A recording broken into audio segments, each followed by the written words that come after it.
All right. Welcome to my stream. A minute too early, but it's fine.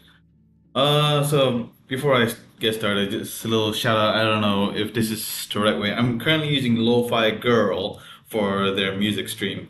So we'll see how this is gonna work, and I hope I don't get any copyright strike for using their music. I properly credited them, especially it's on the live stream, you can see right there. So yeah, we'll see if we manage to get through this. Right, so this is a live stream of me doing Advent of Code 2023. I've done a few in the past on my own, and it's been fun. Just that after a certain number of days, I get stuck, and then I lost motivation to keep going. So we'll see what happens this year, right? I'm currently a little bit behind. I haven't done day one yet, as you can see on the screen. I'm doing day one. It's now day four, so day four puzzle's already out. Yeah, so we'll see if I manage to get this one. Right, so day one trebuchet. I think it's wrong with global snow production, but you've been selected to take a look. The elves have even given you a map on it. They've used stars to mark the top 50 locations that are likely to be having problems. 50 stars, huh? Been doing this long enough to know that to restore snow operations, you need to check all 50 stars to December 25th. Collect stars, okay. Alright, so collect stars by solving puzzles, yeah. Okay, so the first three paragraphs I already know about. You have basically every day, you just have to collect 2 stars per day. And that's by part 1, part 2. So this is right now we're looking at just part 1. Once I solve this part 1 puzzle, then I can go into part 2, still on day 1. Alright, so you try to ask why they can't just use a weather machine. Okay, not powerful enough, and where they're even sending you the sky, and why your map looks mostly blank. I asked a lot of questions. Hang on, did you just say the sky? Where do you think the snow comes from? When you realize that the elves are already loading you into a trebuchet. Bring me to a trebuchet! Please hold still, we need to strap you in. As they're making the final adjustments, they discover that their calibration document, your puzzle input, has been amended by a very young elf who was apparently just excited to show off her art skills. Internships. Consequently, the elves are having trouble reading the values on the document. Okay, the newly improved calibration document consists of lines of text. Each line originally contained a specific calibration value that the elves now need to recover. On each line, the calibration value can be found by combining the first digit and the last digit. Okay. Newly improved calibration consists of lines of text. Okay, each line originally contained a specific calibration value that elves now need to recover. On each line, the calibration value can be found by combining the first digit and the last digit in that order to form a single 2-digit number. Okay, so for example, 1ABC2, PQR3STU8VWX, A1B2C3D4E5F, RB7UCHET. This one only has 1 digit though. In this example, the calibration values of these 4 lines are 12, okay, 38, yep, 15 because of first and last, and 77. Okay, so 7 is the first and last. Okay. Adding these together produces 142. Consider your entire calibration document. What is the sum of all of the calibration values? Okay, to begin, get your puzzle input. Okay, that's my puzzle input. And if for those who have not read the rules, I've read some of the rules before I started. Apparently, I can't use AI to this. I mean, I mean, if I'm challenging the leaderboard, I shouldn't be using AI to solve these puzzles. ChatGPT is definitely a no-go. But if I don't care about leaderboards, you can just play a little bit later and you can do it. So I'm not gonna use ChatGPT or its likes to solve these puzzles. it's cheating and you're not exactly practicing your problem solving skills. You gotta be better than the machines, man. Come on. So I'm gonna give this a try. All right. So I understood the assignment. I'm gonna start writing my code. Okay. Let's see. So I've already cloned my old GitHub repo. You can find it in the descriptions of this live stream. So this is one of my this was one of my um, 2022 format day 01 readme test day and test input. So I could play around with this one whenever I want. So I'll do that. I'll do that for 2023. Right now it's empty. So I'm gonna make the day 01 of 2023. I don't know if I want to do day 01. Maybe I should just do 01. Let's do that. Move day 01 to 01. Yeah, it's a little clearer. Because we know it's going to be all the way up to 25, so 25 days. So I just put it into 2 digits like that. And we continue, 01. All right, so first things first, I'm going to do that readme thing. So readme.md. I should actually, that's fine. Okay, so I'll just copy this. Okay, so, okay, day 1. Yep. Yeah, grab all this. Too much. Okay, doesn't seem to work. Let's try that again. Day 1.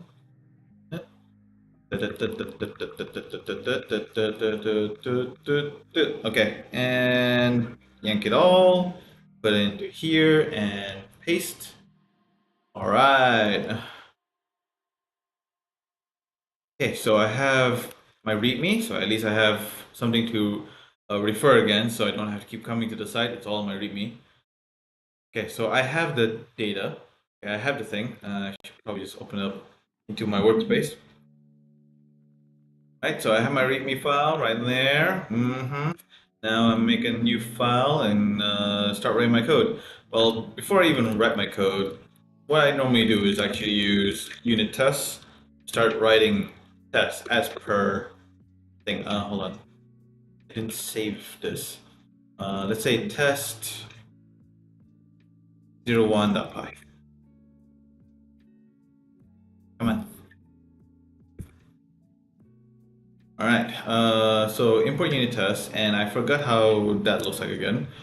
If I go back to that folder, so cd document sites advent of code 2022 2023, I'll use this to actually do the thing. Okay, so if I go back to 2022 day 01, there should be a, yeah, there's a test there. Test day 01 .py. We should be able to see what that looks like. So 5 into that, and all right. So from unit test, then I do, yeah. So that's what I did. So from import unit test from the name of the folder or the name of the package or the name of the module that I'm using. Then I'll import whatever classes I'm using for that puzzle, and then set up different test cases of that puzzle. So that's what I'll be doing. Let me get rid of this nerd tree. Actually, leave it there. Can I zoom in? Yes, I can. Okay, good. It's easier on my eyes now. So import unit tests, and since I made a folder, okay, or I call it trebuchet. Trebuchet from trebuchet, import. Shoot, what's the? Come on. I just want to switch buffer. H. There we go. So we're looking at trebuchet, and we're just looking at calibration values. So what do I want to call this? Import trebuchet. Yeah, it looks like it. Just need to trebuchet. So this is how I actually write code. Buffer. Which buffer? BB. Okay. So so import trebuchet. So this one I'm going to call my script trebuchet.py, and then what do I do? Okay, class. Okay, class test trebuchet. Okay, unit test dot test case. I think that's what I did. Yep, test case. And I'm going to do the whole setup. So def set up, self. Yep, that's what it is. So load the data set. All right, so over here, I've loaded up the test input.text as one of the test data set. The test input, so I'm not supposed to share that my actual puzzle input, but I can use a dummy example for the data set. And that's exactly what I'm doing for these test cases. I'll be grabbing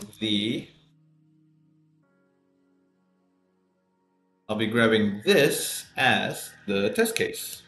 So save this as test input.text. Yep, so it's already there. Now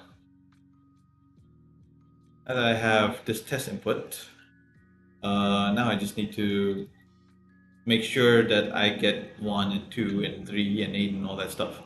Okay, so oh shoot, okay, never mind. Test 01. There we go.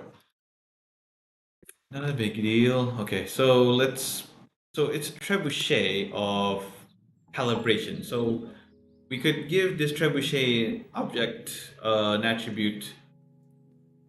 So what I normally do is actually build up its classes, and the Python community is gonna hate me for this, but they normally would just throw and tell me that, oh, using data classes or classes is an overkill. You don't need classes. You can just do them all in functions. But I'm like, dude, I don't know what I'm gonna build yet. If I don't, and if I did build it, I'll be like, shoot, I should have done it in data class. So I'm gonna do it in a data class, and I'm gonna imagine that this class has an attribute for me to actually store information like this calibration input. So self dot data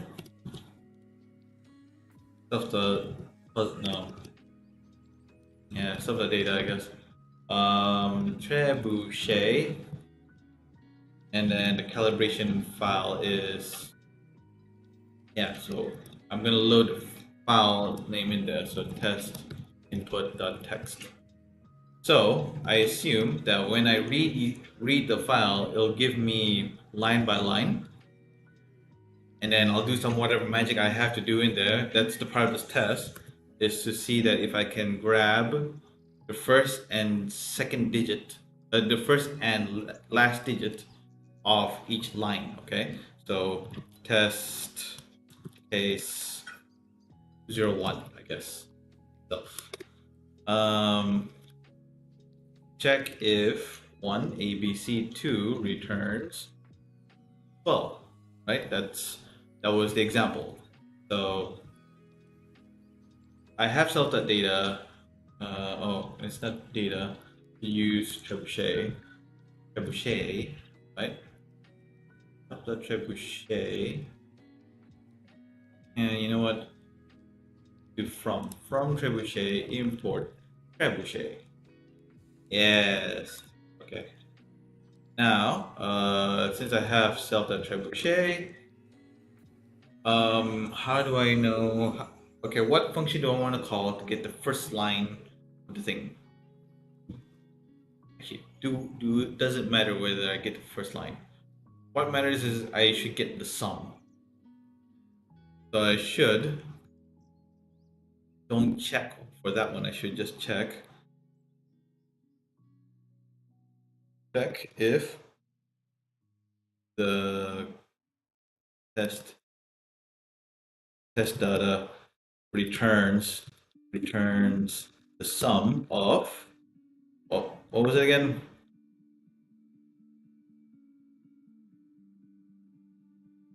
Read me. No, not that read me.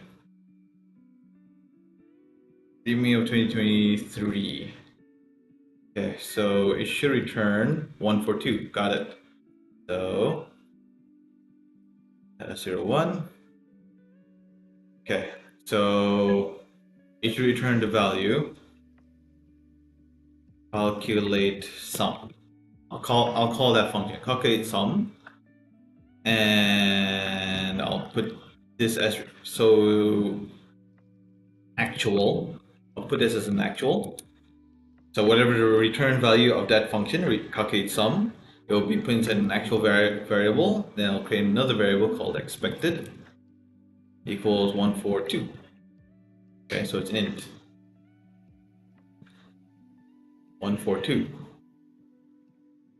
Then self.assert equal actual to expected.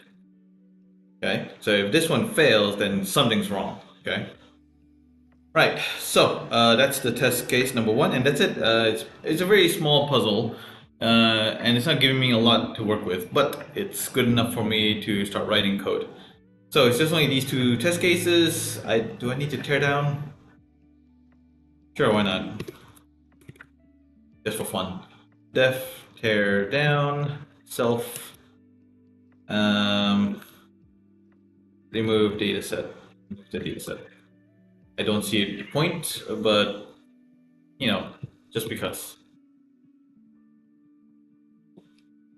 Right, so save that. Now let's make a new file.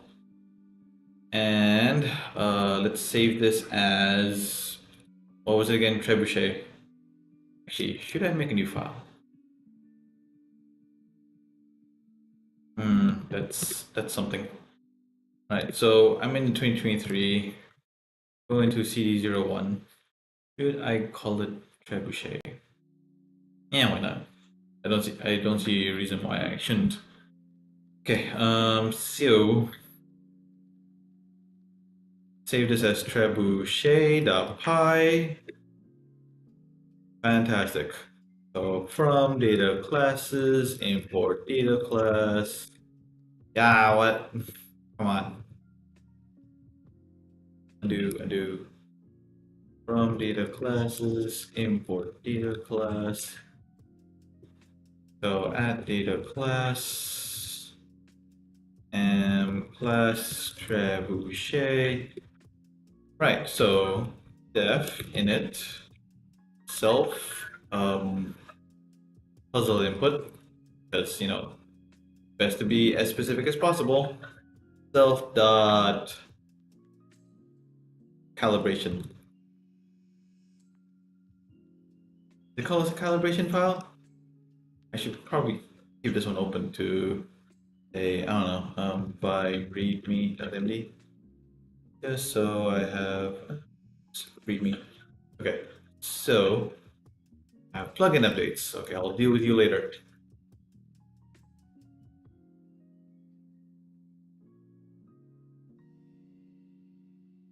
Okay, so it's I want to toggle wrap this. There we go. Okay. Oh, it's disabled. Okay, that was toggle wrapped. It's a little hard to read, but anyway. Yeah, calibration document is correct. So self the calibration document equals puzzle input.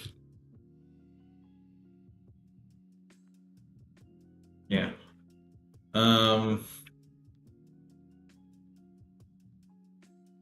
Actually, I should actually start reading the puzzle input so that it becomes a proper thing to parse through. So read calibration doc self doc. Okay, so that would become here.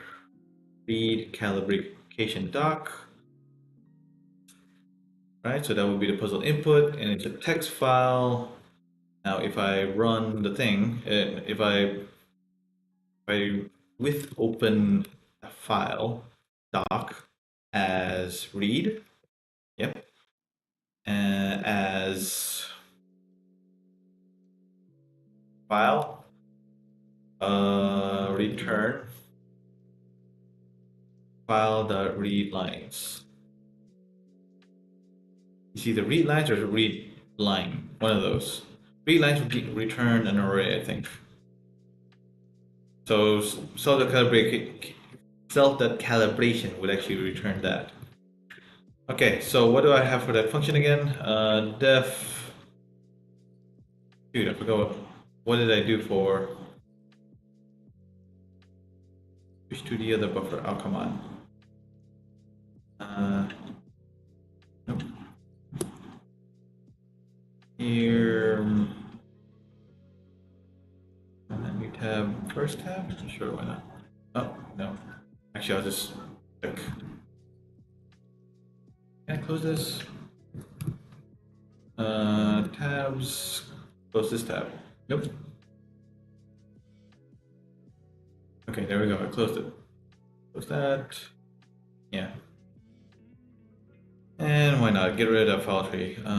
It's annoying me. Okay. Alright, so the thing that I did was calculate sum. So that's the name of the function that I need to work on. Calculate sum self. Yep. So it's a calibration doc, but I mean the function name is already pretty descriptive, so it's fine.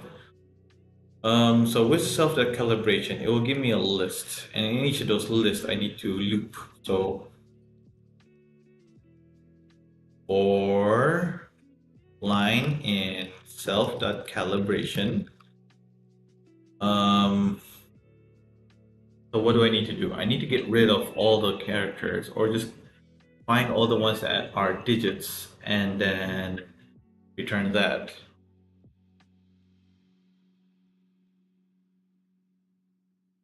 Pretty simple. You could do double loop. You could do double loop, but I shouldn't. Should I?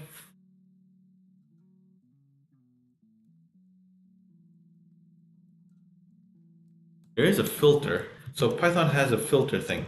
So if I go to realpython.com, one of my good resources are there, I can look for this thing called filter. Filtering iterables with Python, yes. So with the filter attribute, I can go through the video. I don't want a video. Filter. Filtering. Overview? I don't want a video. Ah, come on, man. No, I don't want a video. I just want to read. Videos are slow. Filter. Python filter. Yes. Here's the article. Okay, so I haven't had a good use case of when I can actually use this filter.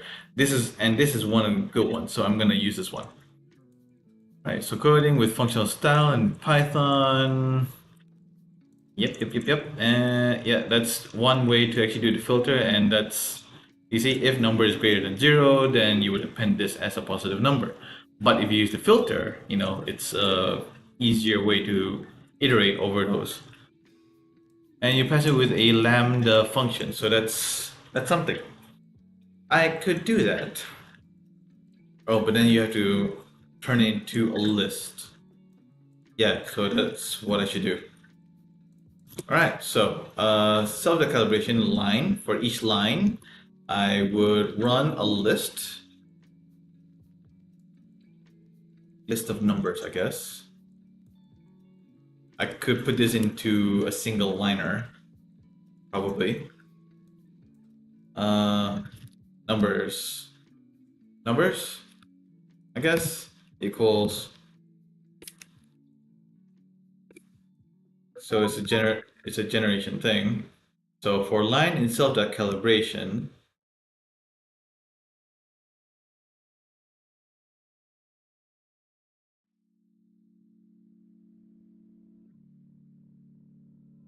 okay, so I should put in here list bracket filter, bracket. Okay, lambda. Okay, so for every one of those, for line,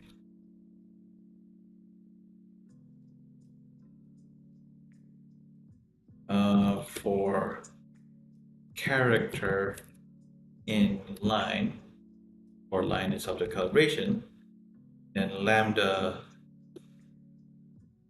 use anything for the lambda expression. So C, okay, for character C, lambda C, C dot is digit, and do I need to character?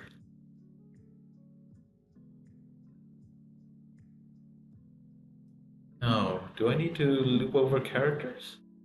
Or can I just loop over the line? I need a line. Let's try just a line.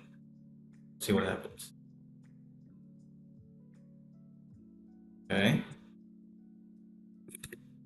Now, if I print numbers, okay, do I need to put a list? Yes, I do. Probably.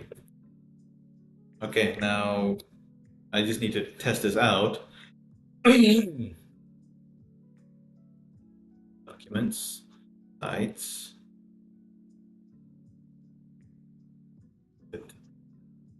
Going to here. Okay, now there's a trebuchet. So if I Python trebuchet I. Of course, I didn't put anything for the. I didn't even call the thing. So if yes, snippets, they help. All right, so I'll call the trebuchet. I'll do a T trebuchet, and then the pull input test input the text, and then T dot calculate. Oh.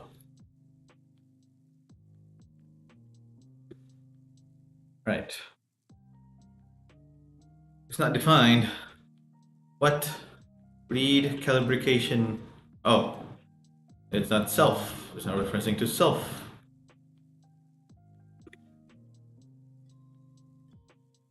Right. So yeah, that got it. So I got 1, 2, 3, 8, 1, 2, 3, 4, 5. That's almost good.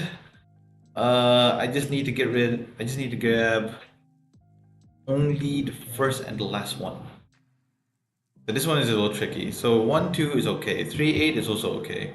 But 1, 2, 3, 4, 5 is not good. So I just need to grab the first and the last one. So don't need to play around with. X equals 1. Hey, why is it all strings? Good. I maxed.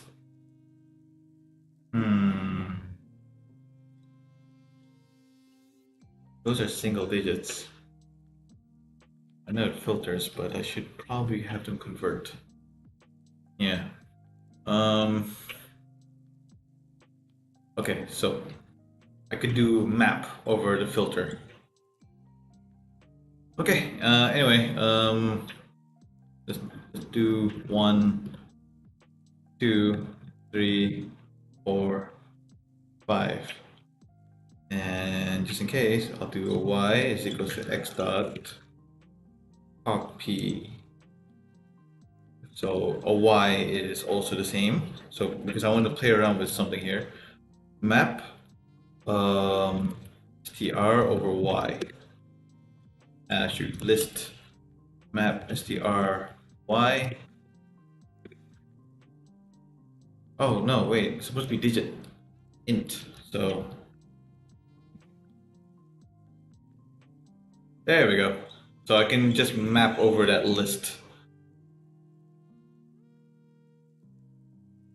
What if it's a filter object? We'll deal with it afterwards, maybe? We'll see. List the map int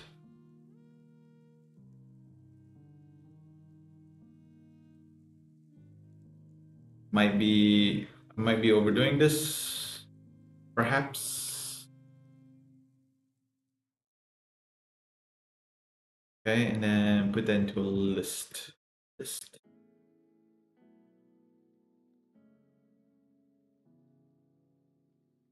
Okay. So that will make it into integers, but we should put them together.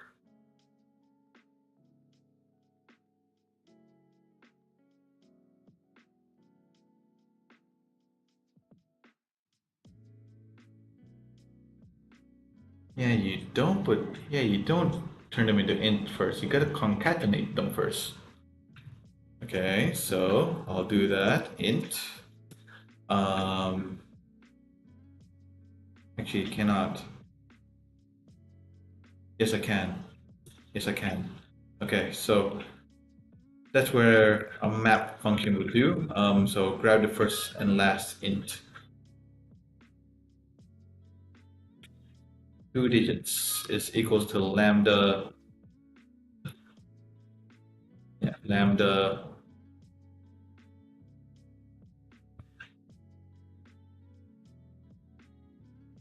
We just need to grab the last 2 digits. Okay, how do you grab the last 2 digits? It's in an iteration. So I'll name this as Z for now, so I can play around with this one. So if I do Z0, cool. Hey, welcome to the stream, SP Dean. Yeah, I'm doing it in Python. I don't know if you, who else is doing Advent of Code? SP Dean, SPD. I don't know if I pronounced your name correctly. Feel free to correct me if I'm calling you wrong. What programming language are they doing in their Advent of Code? I saw last year someone actually done their Advent of Code in Unity 3D, and I'm like, that's just crazy. Okay, so Z0. All right. Okay, Dean. Oh, okay, cool. You doing Python too? What day have you done so far? I'm currently doing day 1.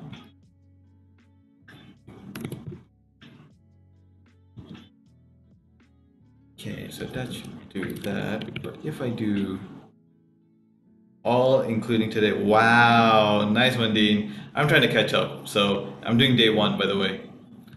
So let's do C equals 7 because it's only that one item. If I do C0, that would give me 7, right? Now if I try C minus 1, okay, that works. So anything that's 0 and minus 1 will give me the first and last digit. Neat. So if I do a map over it, it will be, that should do it. Z is that. If I do Z equals list map lambda, probably.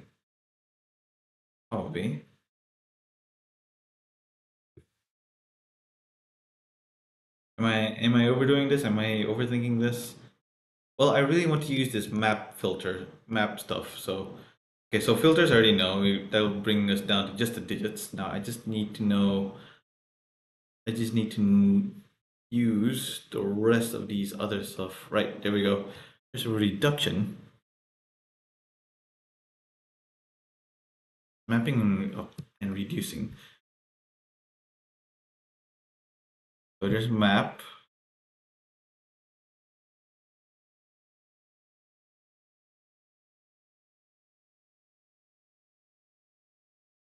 Wait, did the music stop? I think the music stopped. Oh, okay. Music streamed by Lo-Fi Girls, everyone.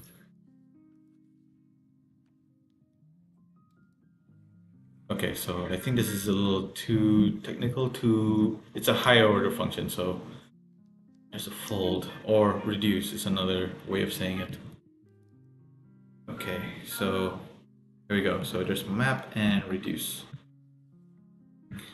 So the map function, what it does And getting started with map. Okay, we got a function for num in numbers, append squared. Okay, whereas if you do a map, oh, you have to define your function. Okay, and then reduce. Let me see, where's that reduce? Okay, so there's apply, use, and repeat. Func tools that reduce. Oh, you gotta import func tools. All right. Yeah. Why does this look extra complicated? Sure, that's a simple way. And then reduce.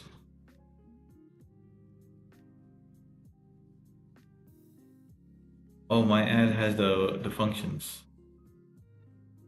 I'm going to reduce it down. 0, 1, 1, 2, 3, 3. Nah, I don't think that's the right way to go. I can't use reduce on this in this case. I can use map though, so I'll do that instead. So def, let's say get 2 digits. Needs a number. Yeah, so gets that list, num list, and num basically it's still a string, almost a string. I just need to grab the first one, num list 0. Do I concatenate? Will that work? Num list -1.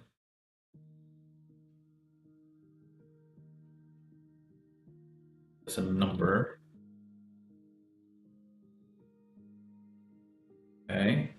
And then with that number, should I just return the number? We'll see. So list map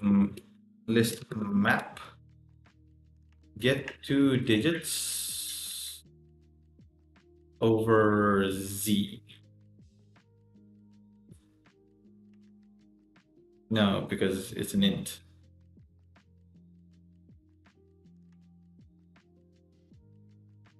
Okay, so let's see if I use it over x. Ah, no, can't.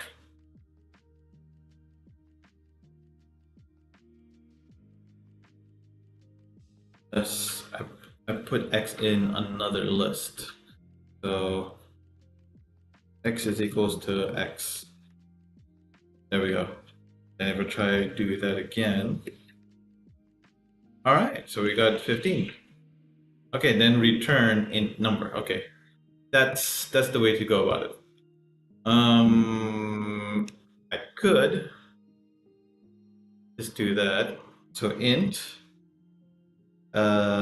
say numList 0 plus numList -1. Okay, and it goes over that list, gives that, and if I run that, it should be fine. Let's test it. Python trebuchet. No, because it doesn't know what a numList is. No. Oh boy. Okay.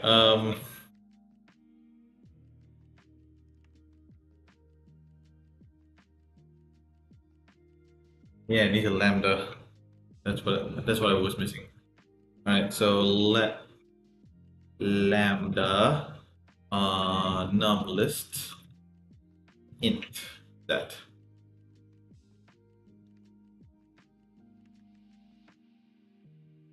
Wait, that in we shall see. We shall see. Close. It does everything duplicate.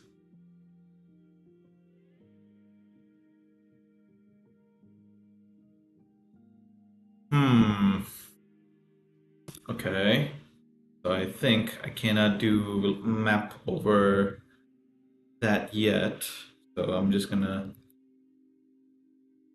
take this. Cut. Nope. Cut. Paste. Okay, and don't need a double list.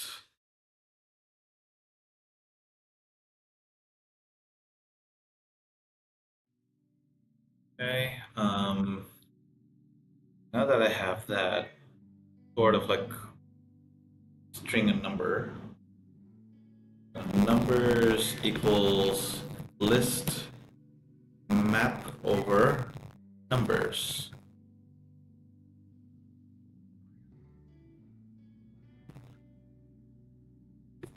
Test it? Okay. Forgot a closing bracket.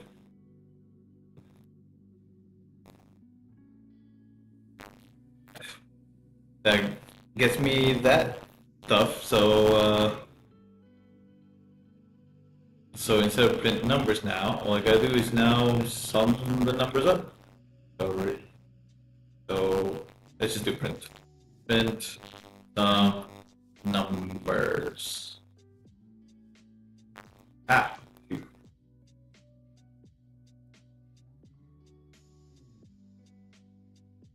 Oh, come on. Save. Run.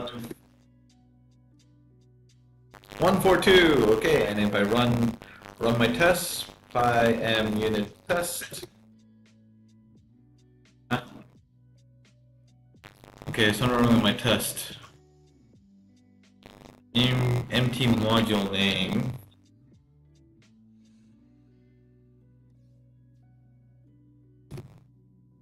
Okay, so pym unit test 01.py. There we go. Okay. What?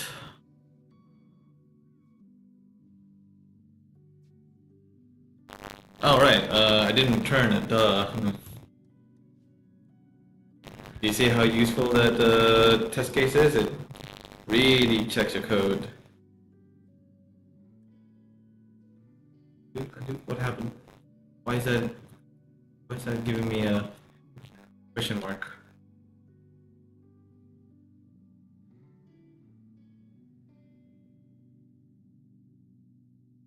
Noise. And with a little bit of verbosity, it tells us the test case.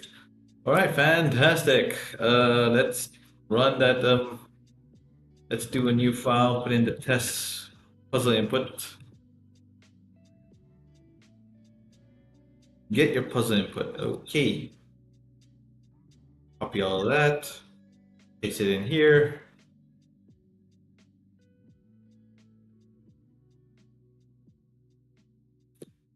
Okay. Save. Oh, save that as. What? No. I'm looking for my git ignore. There it is. So dot git ignore. So you're not supposed to share your puzzle inputs. You gotta make sure that you're not cheating. So what did I do for those puzzle inputs? I know I have it like ignored completely. Input underscore. Okay. So just gotta save this as input.text. Right. Then if I go to my trebuchet.py. Oh, put that text. Save.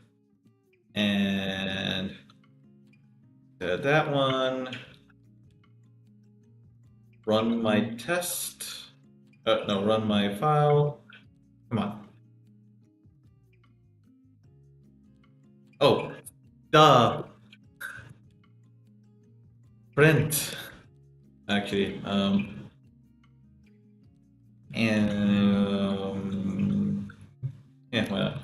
Print F answer for day part 1 of day 1.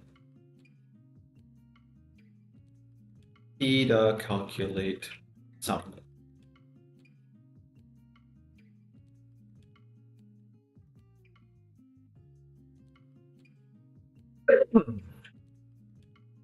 All right, and if we run this, 569 56 56397. Okay, submitting that as my answer. Give me the gold star. Yay, I got my gold star. Woohoo. Okay, so status. I'm gonna go and get add. Hold on, what's this? Okay, never mind. Hit add all of that. Get status just to make sure. Good. Just got all of that. Now if I git commit dash m. Hey Daniel. I like my Gitmoji. So what's the thing for celebration party? Sparkle? No. Ta-da. Maybe. What do I do for everything? White check mark. That will do. White check mark. No need for that one, I guess. Yeah. Let's just do white check mark. Thanks, Daniel. White check mark. Well, just go to yeah.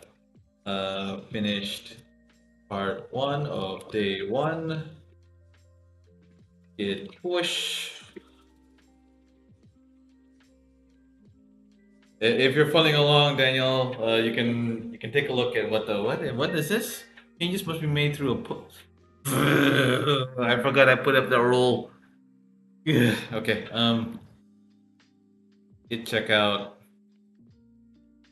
What is it? Or is it git branch? Should I just make a branch first? Git branch 2023. Git checkout 2023. Okay, git status. Nothing to commit. It's there. Git add. Commit m dash m white check mark. Ah, shoot, come on. Finished day 1, part 1 of day 1. Actually, there's nothing to commit. Git push.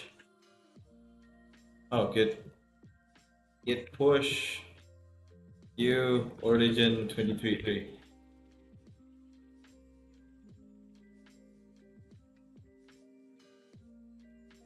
Yes, and it's gonna be a new pull request.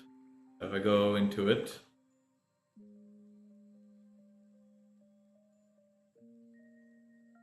Yep, so there's no, that's not it. So compare. Where's the 2023? There we go. 2023. Ah. Dang it, Git. What? Why? Lazy Vim.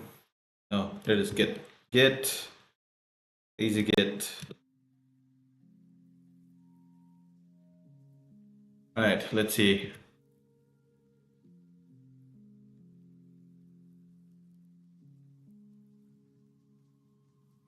I tried, but somehow I didn't do it.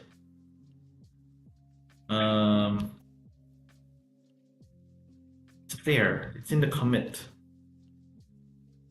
Okay, so I just need to uncommit. So revert commit E. Yes. Okay. So that's already reverted. And you.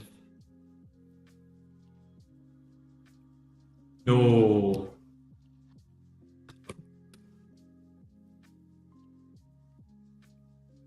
All my stuff.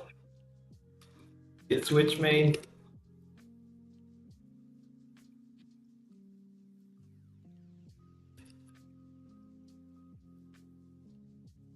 Okay, it's still there in main. I just gotta move it. Oh, yeah. Advent of Code is amazing online coding challenges every year kind of thing. And Advent, if you don't know what that is, it's like things that you can do every day for 25 days in the first of December, from starting from the 1st of December all the way to Christmas.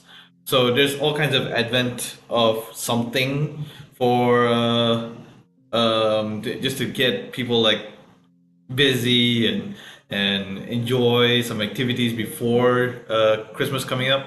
So you can that's something you could do. Now I'm having trouble trying to do with this commit.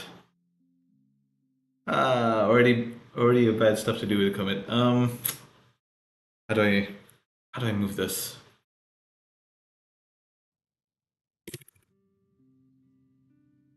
How to revert a commit and still have the changed files in, or how to move a commit from one branch to the other in Git. All right, so git checkout, git merge, git checkout. So git checkout existing branch, git merge branch to move commit from. Okay. So git switch 2023, git merge main. Oh, come on. Hell no, I ain't deleting that.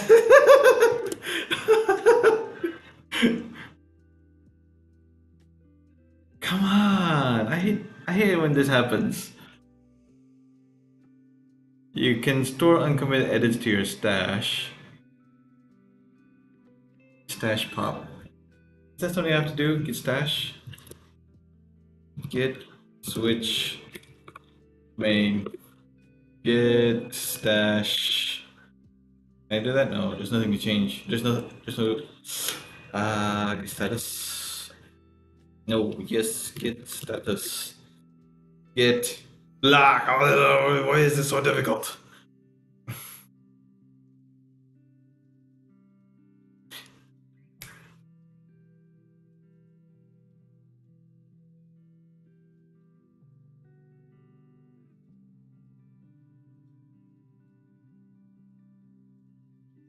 The counselor, no.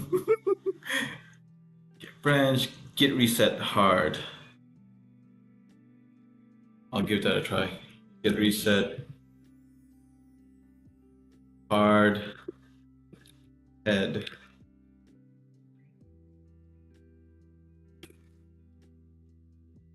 Son of a.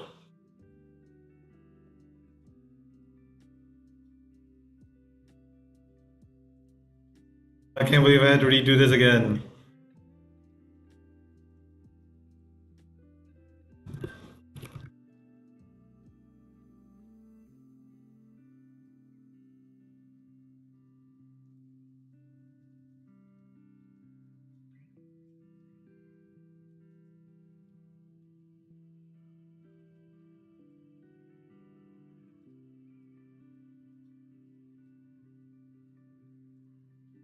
Oh, it's actually still there.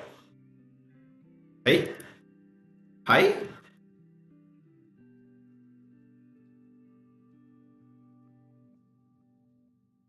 Oh, it is there. It's already there. Okay. Um, Git switch 2023. Git pull.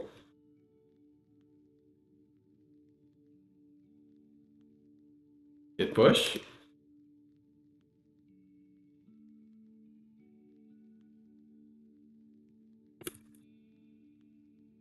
Nope. Git pull. Git merge main. Almost. It doesn't seem to show. It won't let me. Okay, you know what? I'm just gonna nuke this branch. Git switch main.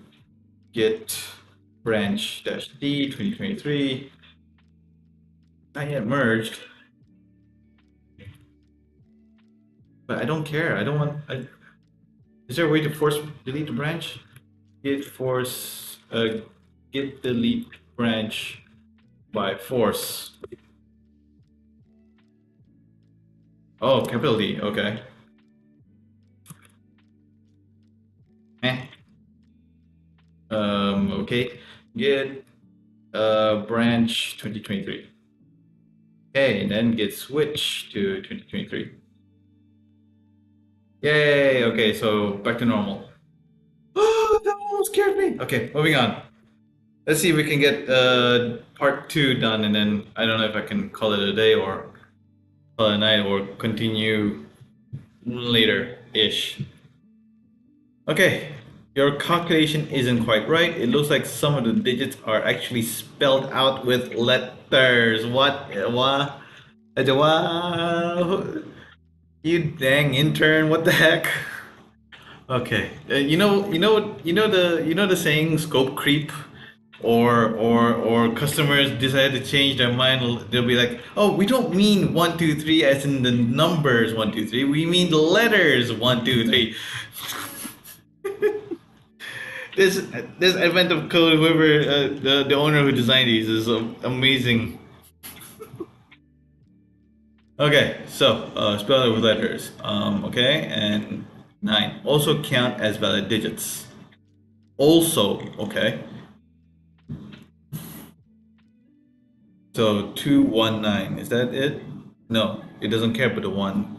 So 219, it ignores the digit, so it just goes to 2 and 9. 823, so it ignores the second one and only focuses on the first. Oh, this is a lot more challenging now. Oh, now I have to change my code. I can't maintain the first one and take part of this part two into my code. If I change my code, it will fail part one. Mm.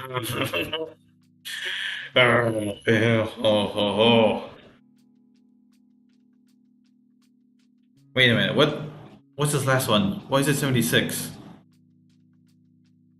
That's 16. How did the last one go 76?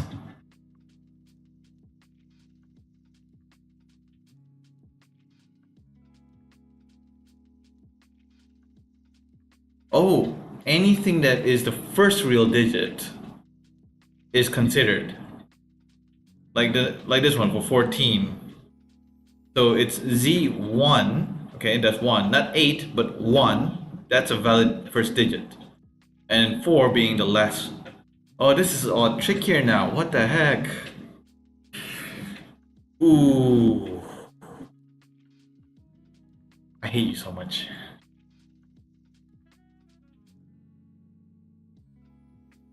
Oh boy. Oh boy, oh boy, oh boy, oh boy. Okay. Let's grab this. Part 2, put into readme file. Copy. Go in here, vi readme.md. Yeah. Paste. Okay, so anything that's like a valid word or number first digit and a valid word or number last digit. So basically my function can still be used. I just need to make sure that it's not just int, but it's now also strings. That'd be tricky. This is extra tricky. So I can't ignore alphas now. I gotta change that. And this is where one-liners like this is a pain in the ass. God damn. Okay, let's change this. Okay, so I can't use this anymore. I'll have to start changing this up again. I will comment this. Oh, yeah, comes up to terminal. The wait, what's the for it. Okay. Focus on it.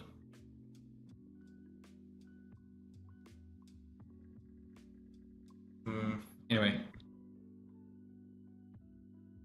So I'll deal with that return later. I'll do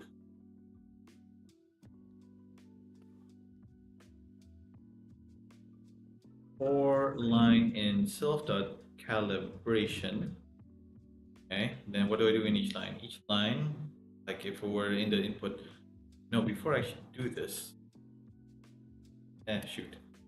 Before I actually do this, I should write the test. Yep. So in this test case, I do have a second one.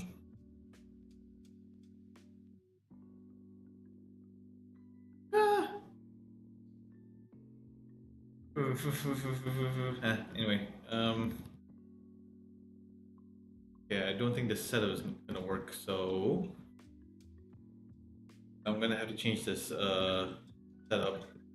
Cut, paste, and forget this teardown.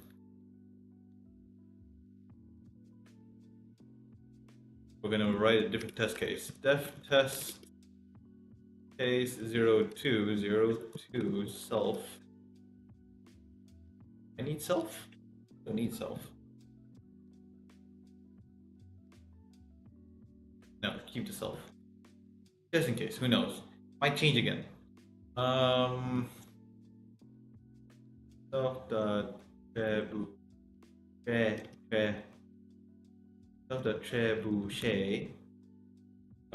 is equals to trebuchet of, is it trebuchat or trebuchet? What's French? The French way of saying it. 22.text.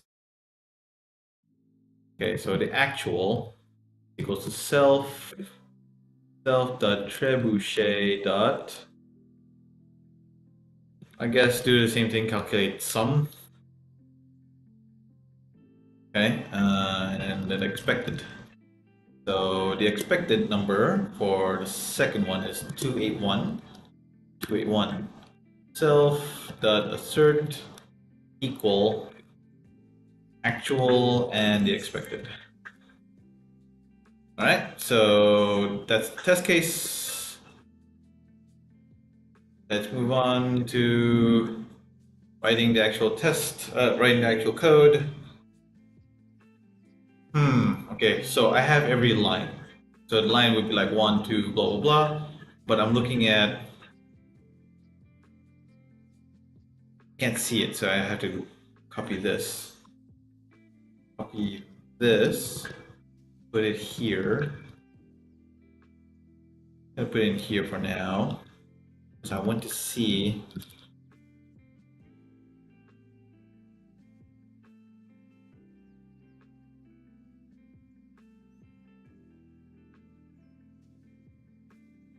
Okay, so for each line, like 219 or 823, ABC 123 XYZ, I need to know whether it's a valid number. Therefore, I need a dictionary. I could create one in here myself.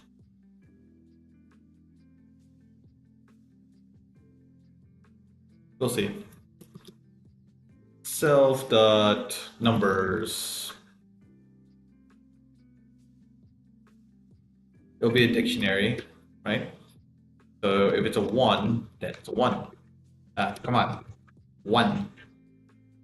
If it's a 2, it's a 2.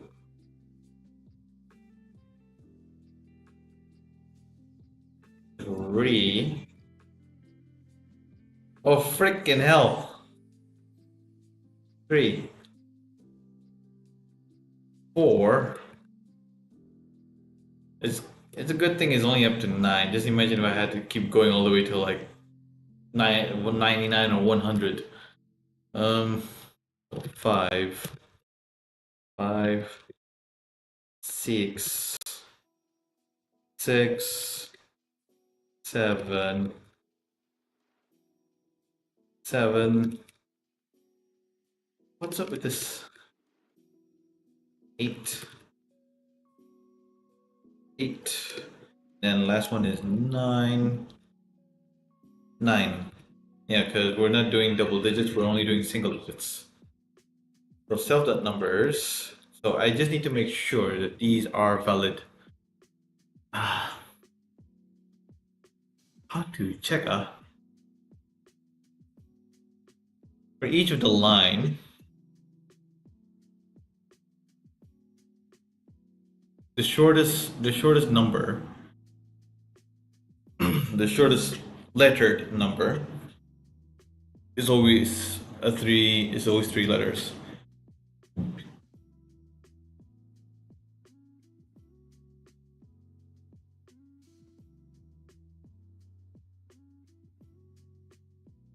Is 0? No, 0 is not considered.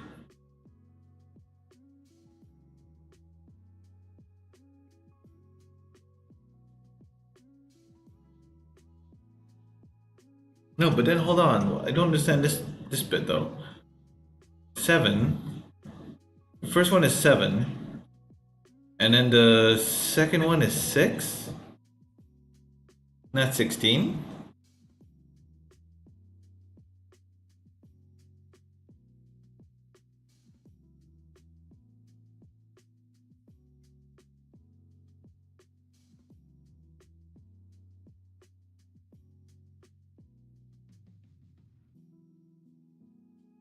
Maybe 16 is a valid digit. It just takes the last digit of 16.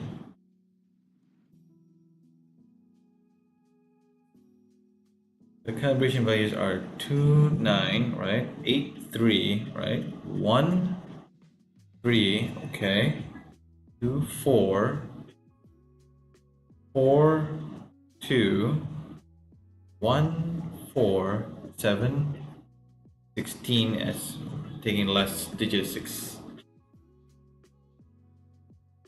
Okay, what the heck? Oh, no. Okay, this one already said it. It's only from 1 to 9. Okay, so 6 is just one of those valid lettered number. So 16 is not valid, but 6 is. So there you go. You got 7 and 6. Okay, that makes sense. Okay, okay, gotta stop overthinking on that one. I already got the dictionary. Now I just need to parse this. Okay, let's focus on 219. So the first one is if it's not an alpha. No, if it's not a digit, then we move on to alpha. Okay. But it doesn't have to start. But it's not looking at first alpha. We gotta get at least 3 of them as alpha.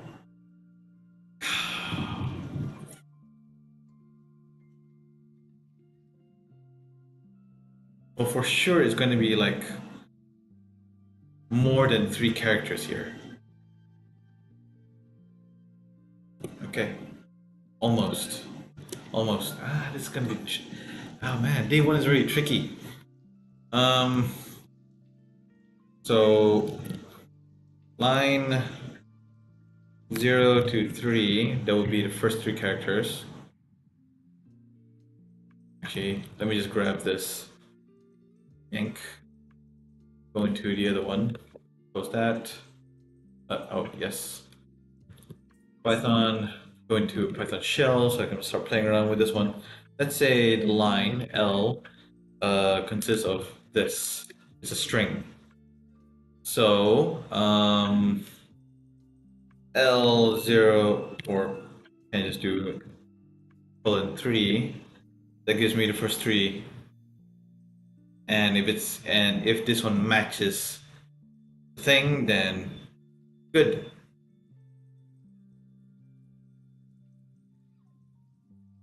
I think we should try that.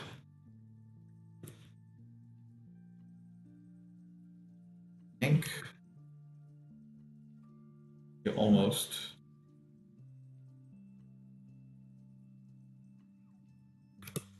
Ink, paste. Right, so now I have numbers of numbers dictionary instead.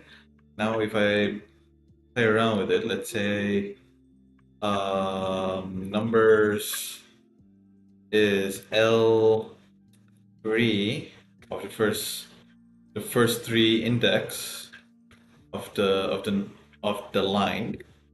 It returns me the 2. Good. The last one though.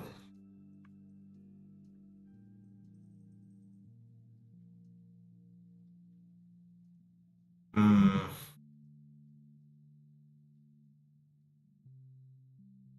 Do I need to make a count? For character for C in L, if C is alpha, okay, which returns true, then I would do shoot alpha count. Alpha count is equals to 0 for C in L. If C dot is alpha, alpha count plus equals 1. If alpha count, wait, how do I know if it's a valid thing?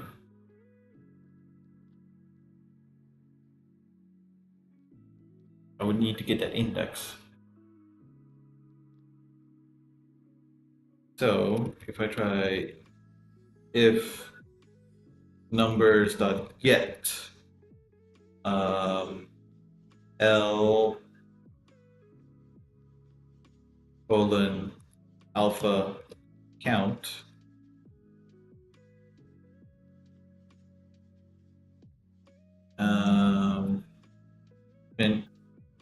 numbers dot get L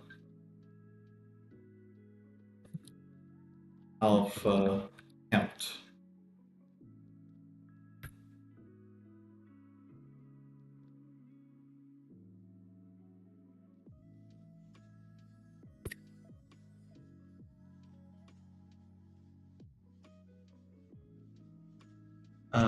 Why won't you exit?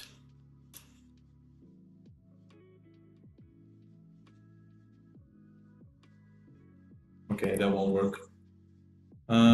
Okay, so I'm gonna have to comment these out. Oh, shoot.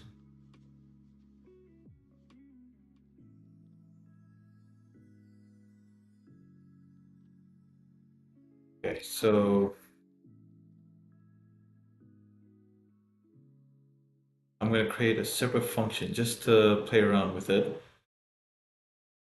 Do I have a separate test input? Not there. Where's my floor tree? Oh no, I don't have it. Okay, so I'll have to make a new one. File new. What? File, new file. Okay, and I'm gonna grab a 219. Ink. Paste.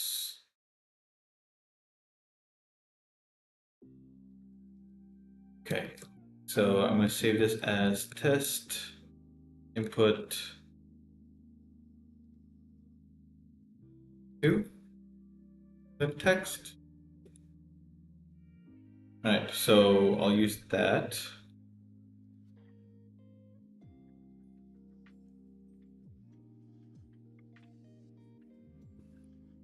Test input 2.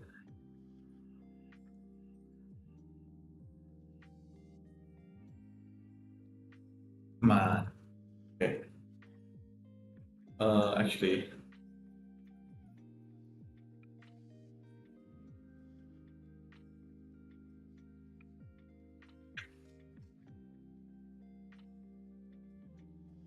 Okay. Yank this. Paste.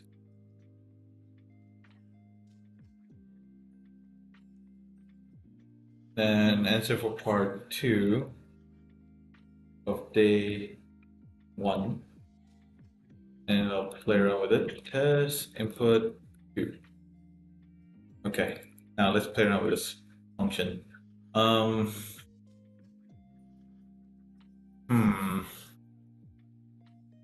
I think the easiest is to check if there's a digit. Yeah, if there's a digit in the first one, then that's the first digit. Otherwise, check in alpha. And if there's, so I should make first digit equals 0, last digit equals to 0. Okay, for line itself, the calibration, if line 0 dot is digit first digit, actually. This looks ugly. I need another function. Def first digit, and I'm not gonna give it a class of self, so I'll just do line. Okay, so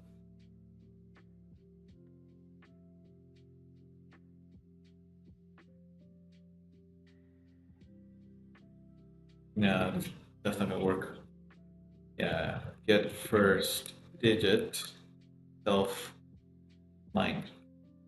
Okay, so if line 0 dot is digit first return line 0. Okay, easy. Now if I try, oh shoot,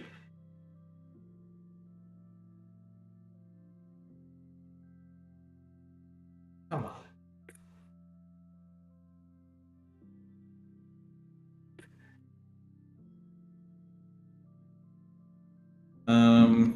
So if it's not, then I should do if line 0, 3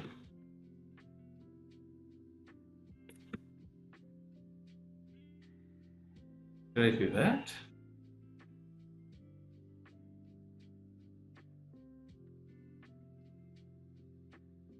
You loop over it for T in for character inline, for character inline,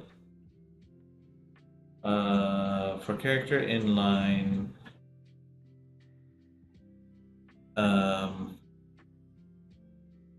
yeah, I was doing the alpha count. Alpha count equals 0. First digit is equals to self.get first digit line.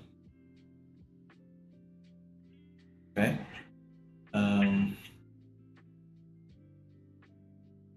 At least it's a little easier to get it.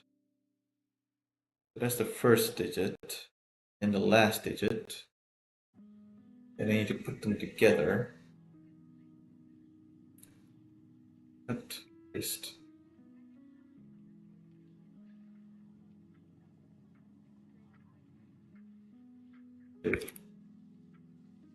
First digit goes that, then get the last digit. We'll get the last digit later. Let's first focus and get this first digit. So for character in line, alpha count. If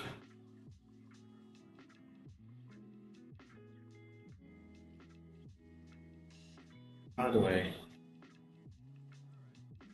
actually do I need to do this? What if I run? What if I just find the first index of that string? That's an idea. Okay, so let's say, what did I do? L? Yes. So find? The find? I forgot. Two in L. No. I'm trying to find the is it index? Two in L. No, what? I forgot what's it called. It's like finding the first occurrence.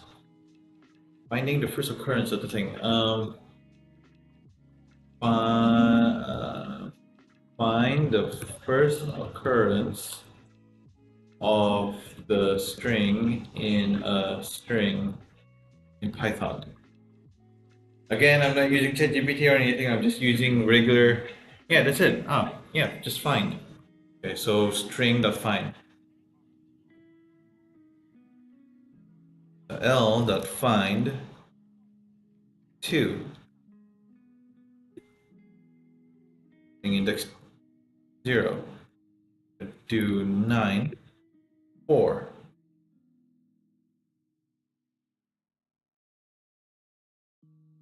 I guess I could loop over all of the keys to go and find which has the lowest index. Actually, that's another one. L.find. Let's do 1. Yeah, the lowest index that's not -1. That would be the first one. And then the last index would be the one that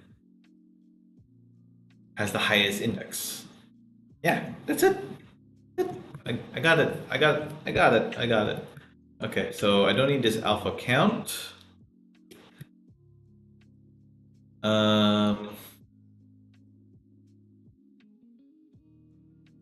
I need to loop over the self numbers is equal of for number in self dot numbers dot items. Yeah. Um, line dot find number. I should put that into a list. Did I not?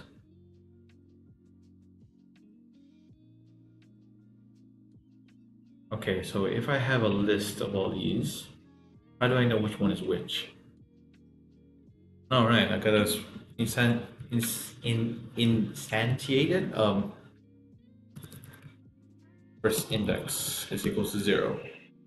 Okay, so L define that number.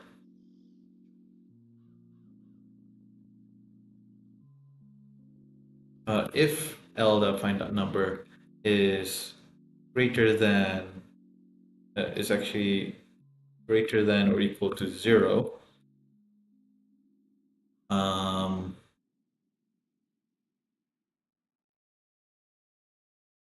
or key value. Actually, yeah, key value. Key value. And then this one should change the key, find the key, and then first index is equals to value.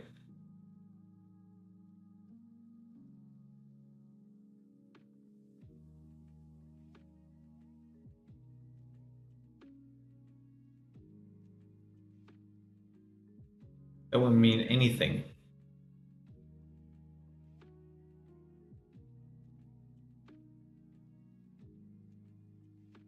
Yeah, I just need a first occurrence.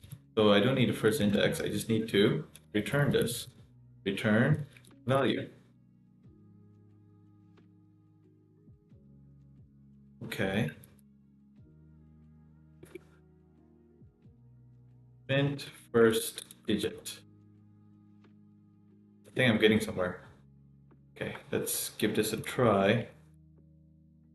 Python trebuchet.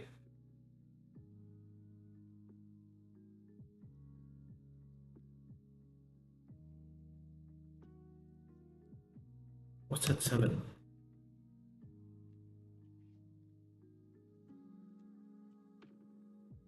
Oh, because it did all of that. Shoot. Okay. Um.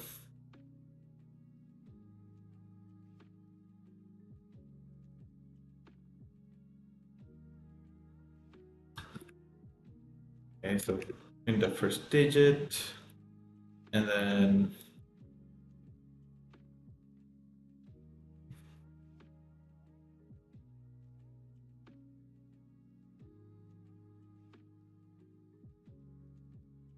let's just focus on the 219.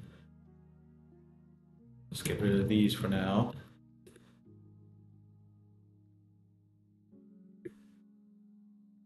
Okay, 2. Good. All right, so we're getting somewhere. All right, we got something. Now I just need to do the same thing with the last digit. Ink. Is this repeating? Like, it kind of violates the whole, you know, DRY kind of thing. Get last digit, line. I mean, it's pretty straightforward, right? It's greater than 0.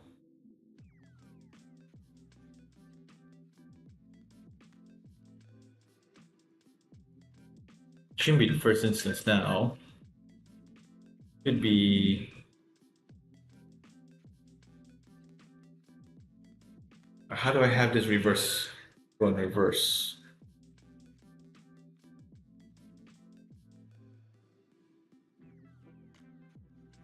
So I can't do return value. I gotta make sure.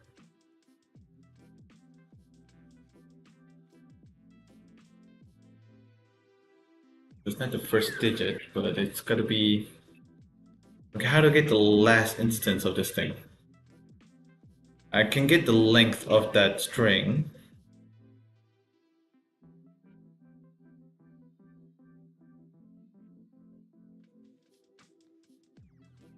Yeah, this one's a little tricky, so I definitely gotta change this. So if less than or equal to uh, line length of line. So I can't return value yet. It's too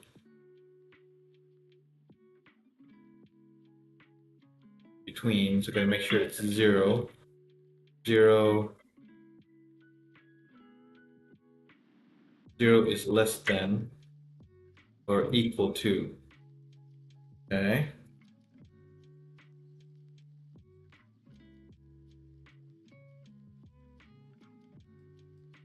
Do I need to? No, I cannot return yet. I gotta. Hmm.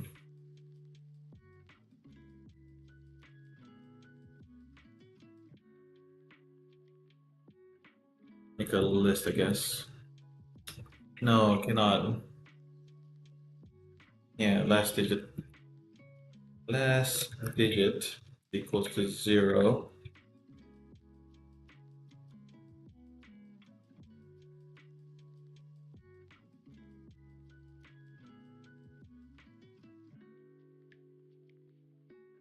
No, last index. Last index is equal 0. So cannot return that yet. If line.find e is greater than last index, uh,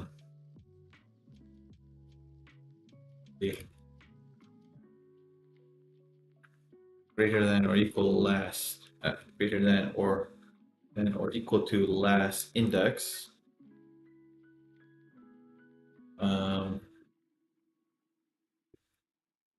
Then that will be the new last index is equals to line.find e, and then whatever the greatest value is, we return that as I is the E.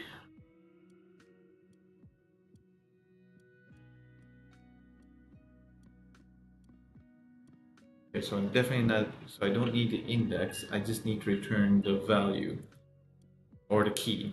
Um,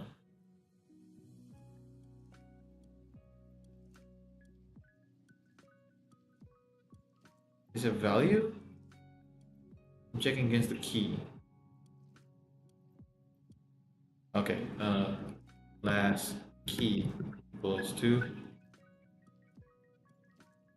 empty, I guess. So this one will then return self.numbers dot get last key. Last key is equals to key. Right. Bismillahirrahmanirrahim. We should see. Actually, almost. I didn't call get ID yet. So last digit is equal to self.get last digit line. And then I guess put them together. Whatever the number is.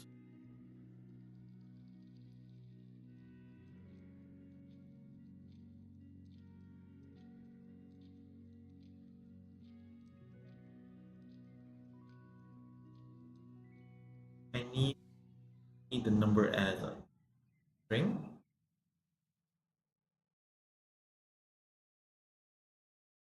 Yeah, yeah, just leave it as it is. Okay, so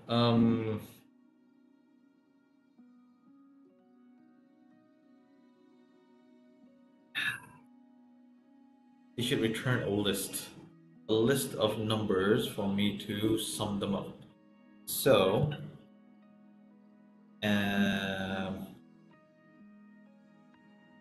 decoded, I guess. Numbers. I'll use numbers. Numbers equals an empty list, and then numbers dot append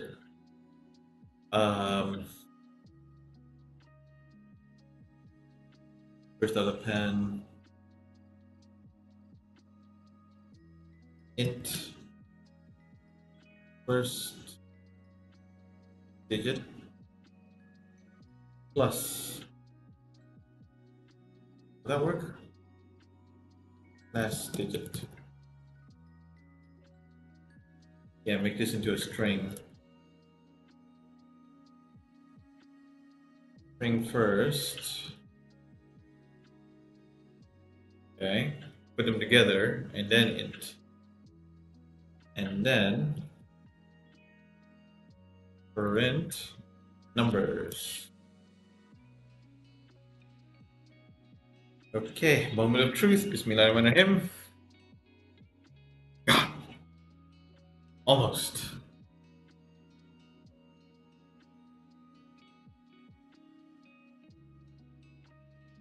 $29. It's 2 9. Yeah, because I'm only doing 2 and 9.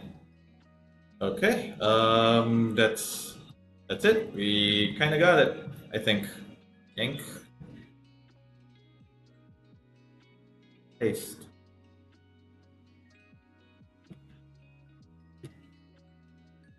All right, we're almost there.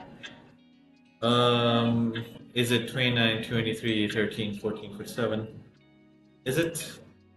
Is it? 29, 83. Oh, shoot. I got 23 on the second one. 24. Oh, I got 1, 4. And then 47. Oh, okay. I got a lot of them wrong. Okay, what's wrong with 83?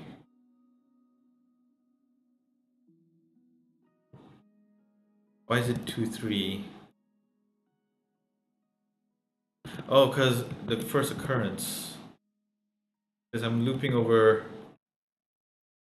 Okay, I know where I went wrong. It's the first. Okay, the problem is just the first digit. Okay, so I cannot return this value yet. I'm gonna do the same thing as I did for the last index. Last index. Okay, so if it's going to be like this, and it's repeating, I might as well, or should I pick them up?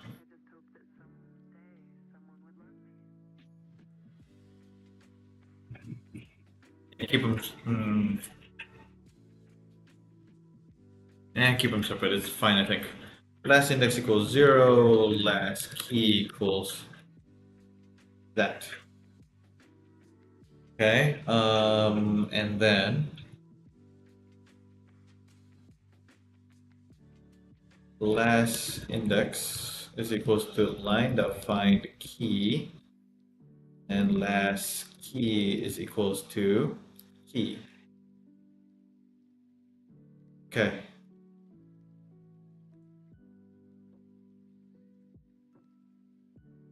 So after it goes through all of that,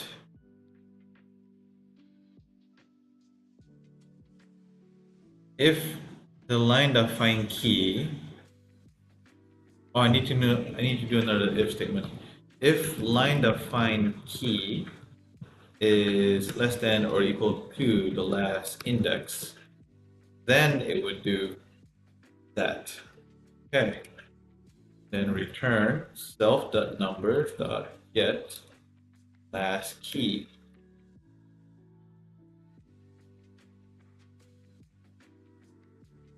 Should okay, so by doing this, I'm actually screwing myself up a bit. I should make this into string one.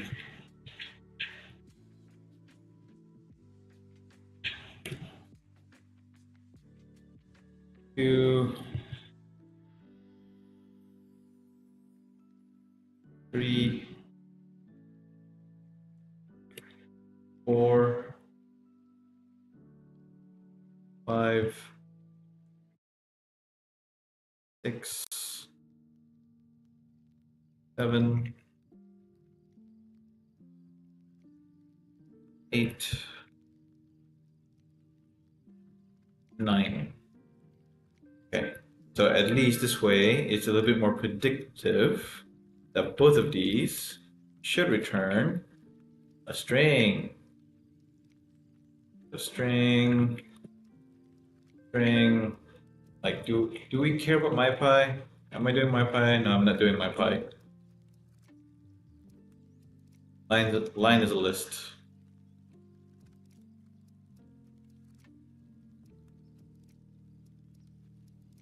And this one will return an int.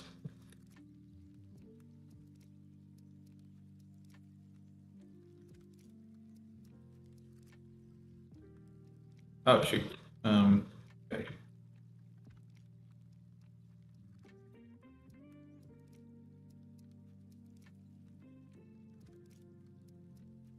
Will this work in the second test?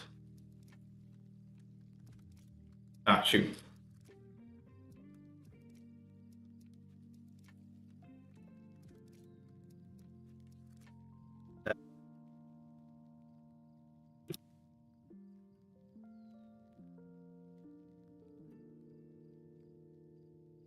So if I were to do MyPy, does it do like that? Hey. Yeah, okay, so it doesn't like it. Okay, so I can't do these typing things.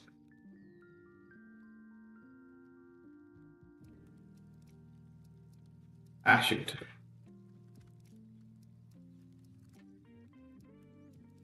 But invalid literal for int with base 10, none 3. Oh, first digit is none for some odd reason.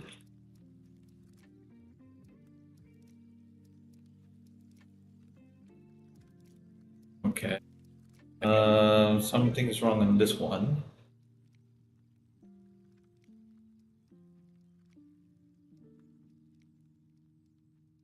get first digit is returning none on something.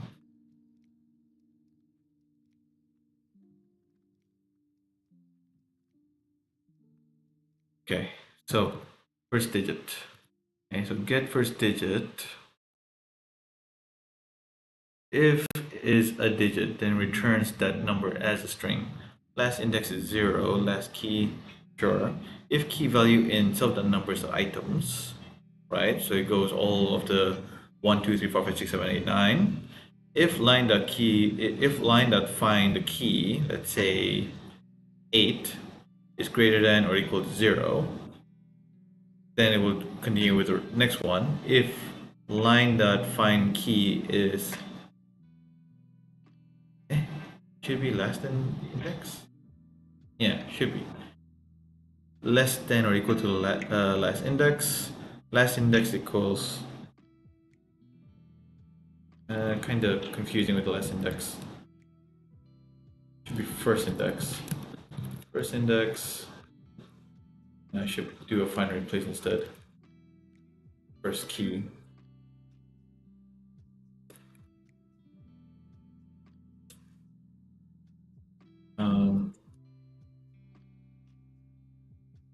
Okay, so replace last with first. There we go. So if line.find key is less than or equal to first index,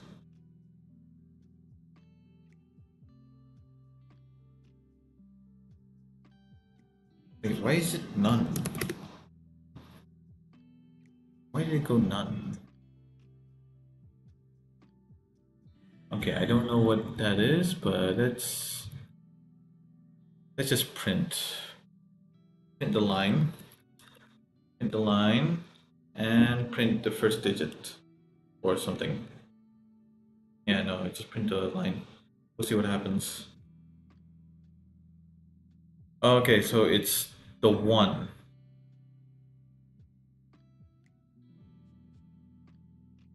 Okay, so the last digit is fine, but that first digit has a problem. The first digit is supposed to be 1, but somehow it didn't capture it. So 219 is fine, 823 is fine, ABC 123 XYZ is a problem.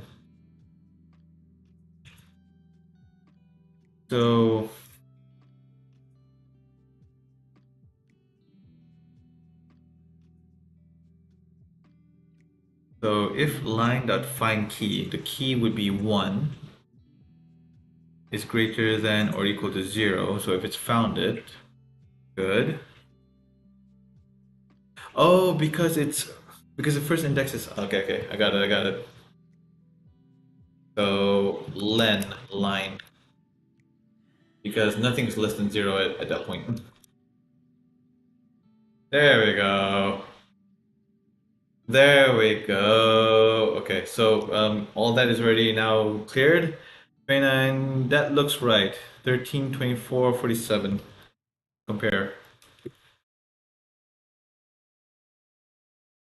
29, 83, 13, 24. Oh no, almost.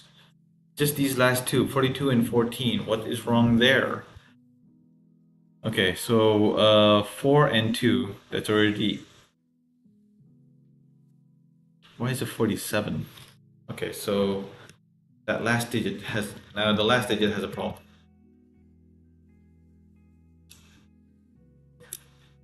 Yeah, why is this... This one is supposed to give us a number.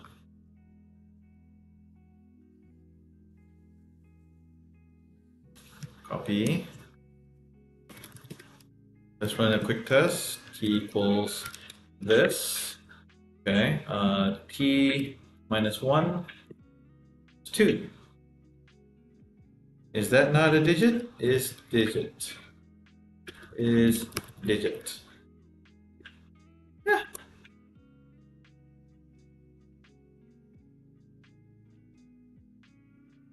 Why did it... Why did it say 47?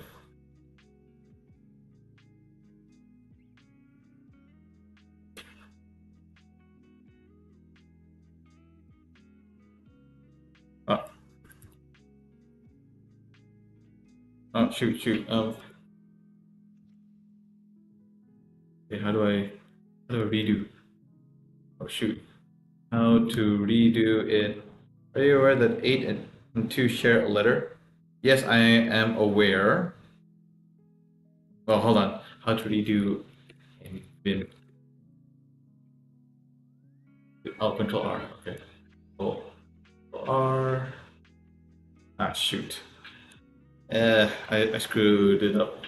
I accidentally hit caps lock and this did things to my code. Oh, Vim. I love you, but sometimes no, it's not the Vim. It's not Vim's problem. It's this keyboard. I should probably use my other keyboard. Okay, so this and line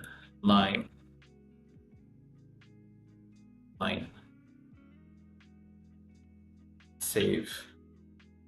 Okay, so you're saying 8 and 2 share a letter. Yeah, that's part of the puzzle. I'm aware of that, Willie.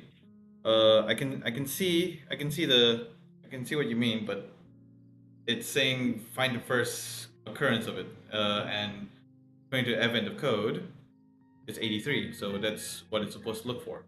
So first one is 29. That's 29. Next one is 823. Even though they share a letter T there, it's still valid that it's looking at the first one as 8 and then the last digit as 3. So that's that's part of the puzzle, I guess, Willie. It's a thing. Hmm. This one's a little tricky though. It doesn't seem to understand 42, the last one.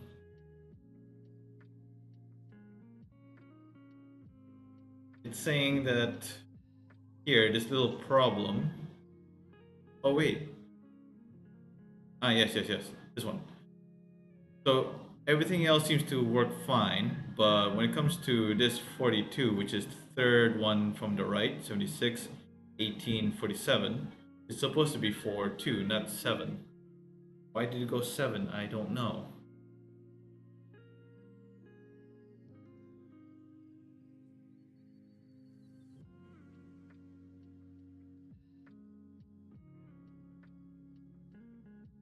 I mean, it's already a digit, and it's supposed to return that digit immediately from this first if statement.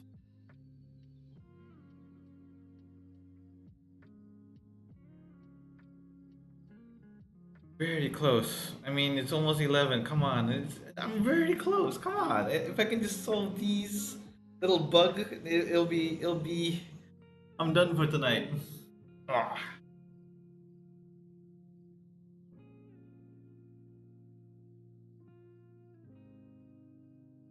let's see. Where did I go wrong? That should be it. Okay, let me just.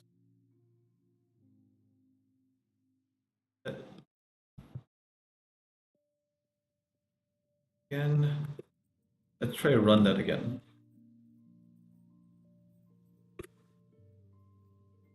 Go 47.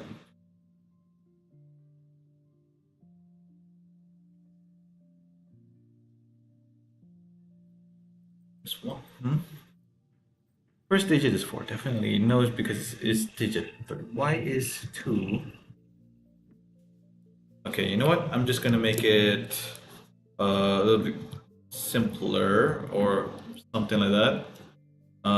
Line, line. Okay. Line. I don't know why, but we'll see what happens. Ah, shoot. Index out of, I guess it's, again, doesn't make sense. -1.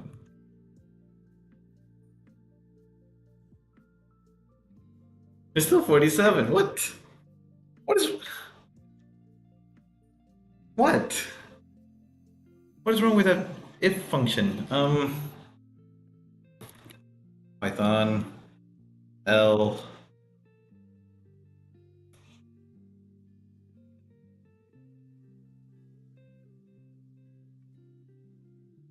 Okay, let's try that again.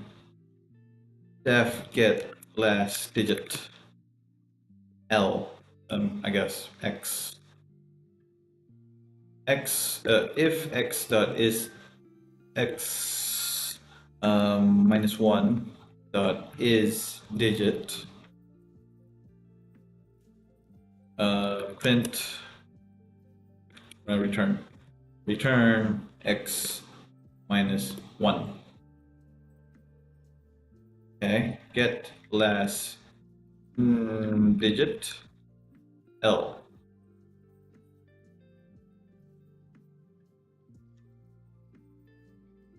What is this? What? It's doing what I wanted to do. Why is it?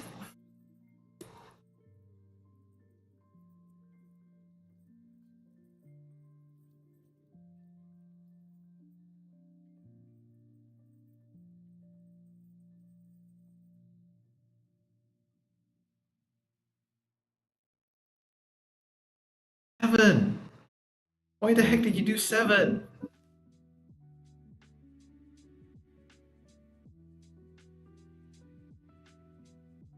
Okay, so another thing is that I can actually write different test cases. I could do that in here.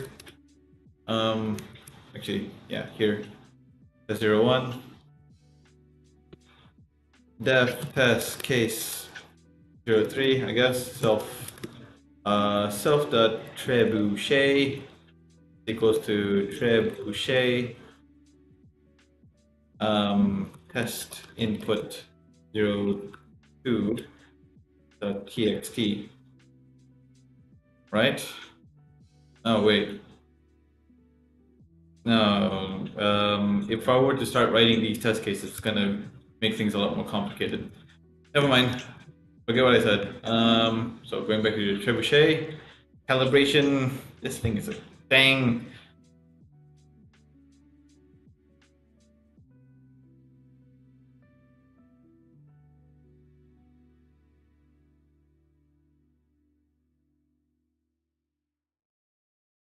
$42. One is 2.4, okay, and the other one is 42.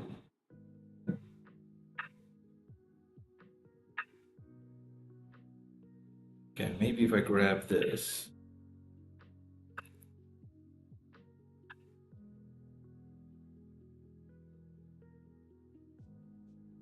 Get last digit. Okay, so if I run this different test case.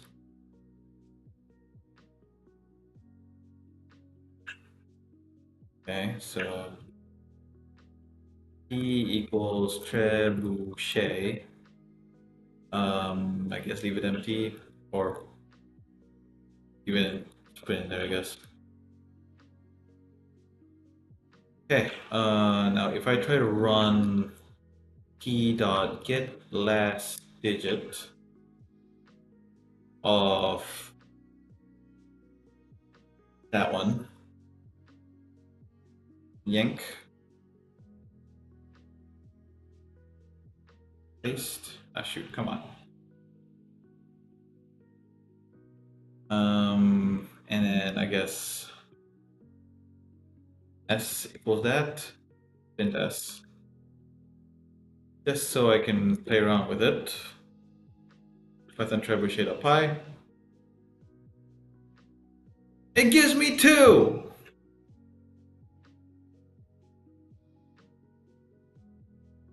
Okay, what was the last one? It was 4. Okay, I have no idea.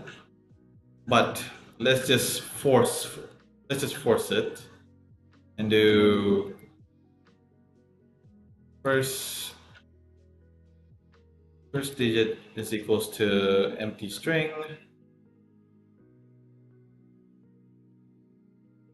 yank, paste. Last digit is equals to the empty string. I don't know if this is gonna make any difference.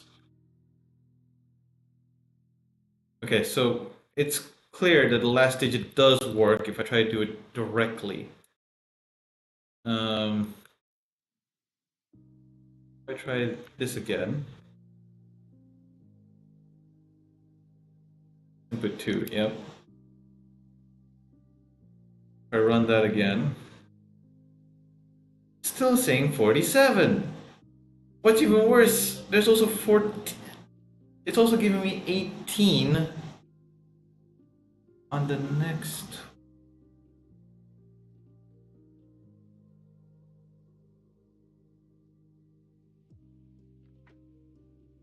Wait, I think I see a small pattern, I think.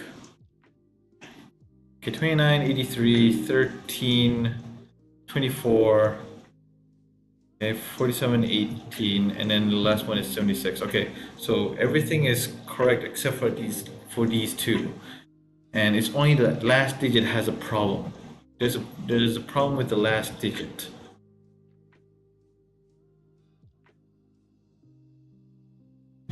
Okay, I think this needs more this needs more debugging, so I'm just gonna print almost everything. Okay, this one is redundant, it doesn't make any sense. I'm just gonna get rid of these line thing. Okay, print found last digit, shoot, string found last digit.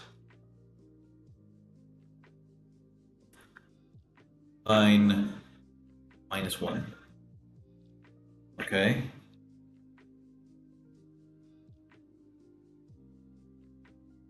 Save.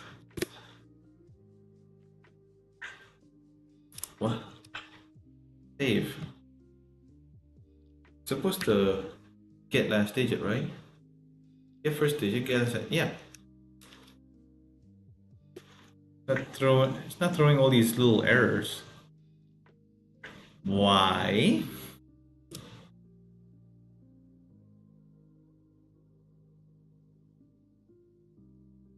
I don't think positioning makes any difference.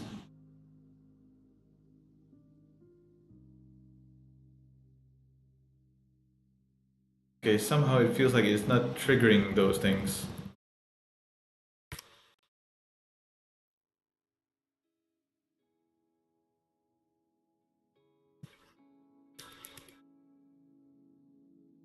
Yeah, like it didn't check.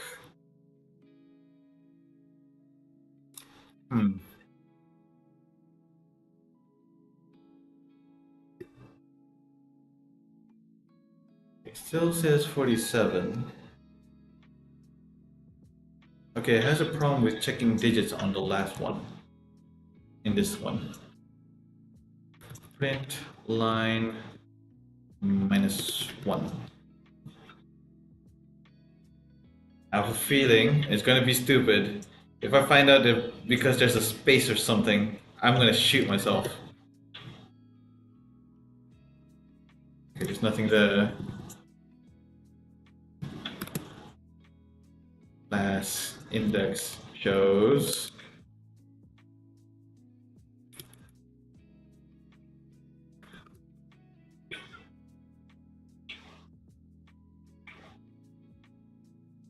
It's empty. What?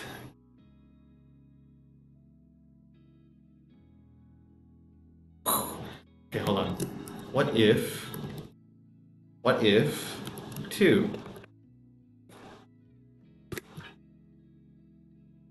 Mother ducker, there's a stupid space. Ah.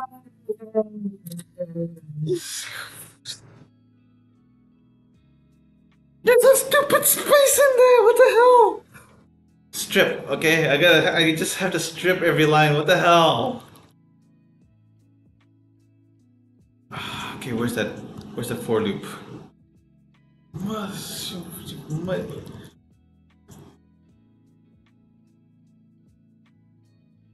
Line equals line dot strip. Stupid, man. Ha! Find a freaking lead. Look at that. Now it's 281. What? Stupid spaces. It doesn't even show in the terminal.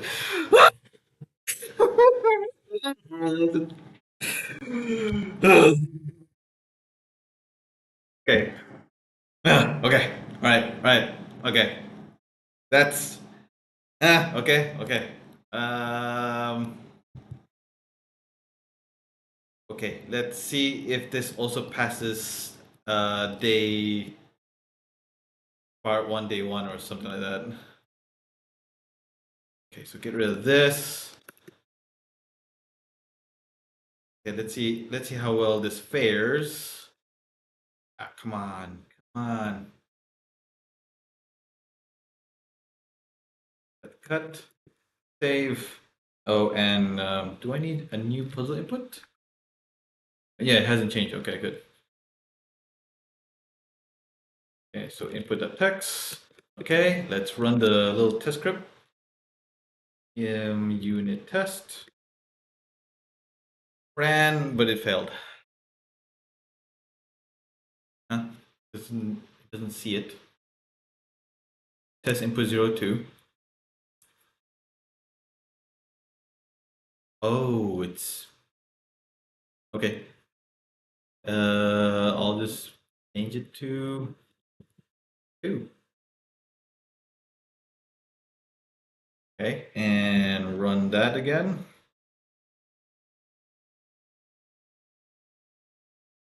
Okay, now it's just down the last. What is that? Something has an error.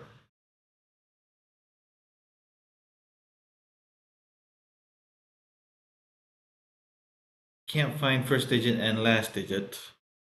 And this is in the first test case, 142.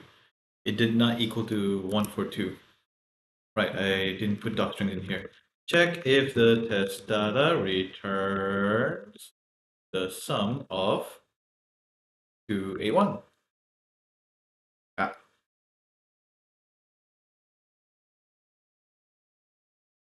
Okay, so now there's a problem with, so it's now failing the first test case.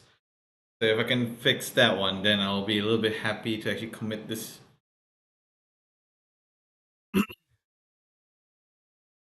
Okay, so it doesn't know those none types.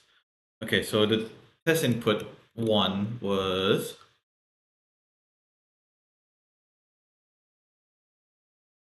Okay, what? Oh, okay, this. I gotta get rid of these. Don't need them anymore.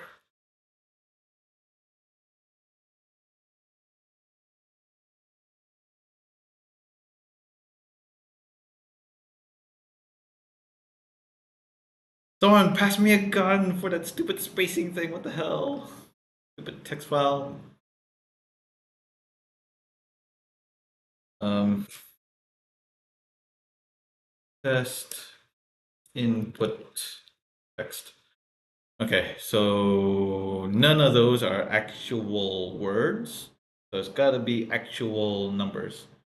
Um, something was a none type. Something was a none type. Okay, I don't know what that none type. Oh, something came out none. Don't know what that is, but let's print it out. Where's the calculate sum? Okay, there it is. Print line. Okay, and maybe get rid of those numbers so we don't need it. Comment it out. Save and run it. Okay, so the problem is here at 1ABC2. Okay, 1ABC2, and that one is a problem.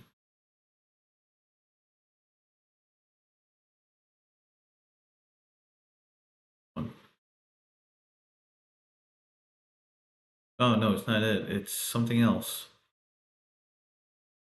1ABC2 PQR BWX. That's the second one. So it doesn't know. Oh shoot. Oh shoot. I did my script only looks at the last digit, but it doesn't look for anything beyond that. Okay.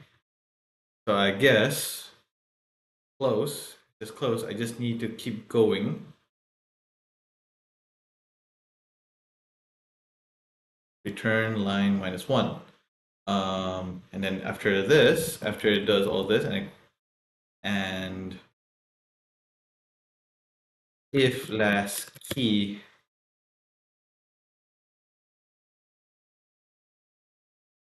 now I need to find the index of that last digit.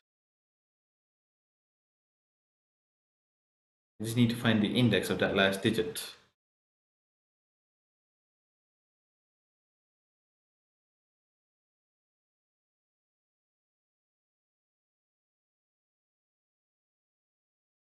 Yeah, so if I go backwards,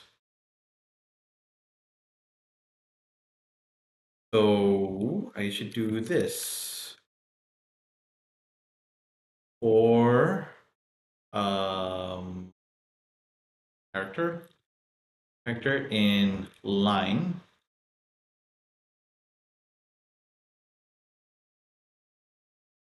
If actually no, it should be index. So for range in line, no, in for range in length of line,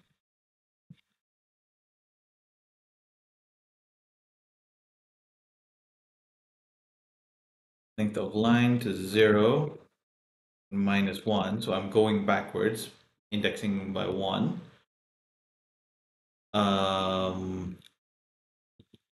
Oh shoot. Is it? Okay. Here we go. For I in range. Okay, now that makes sense. For I in range, length of line all the way to 0, -1, so backwards. Then here, oh, make this to I for index. I. Actually, I should put these at the top. So the last index would be last index is equals to line I. And if it finds it, break the loop. Okay. And then this one. Yeah, so for key value insulted numbers dot items if okay, then if the last index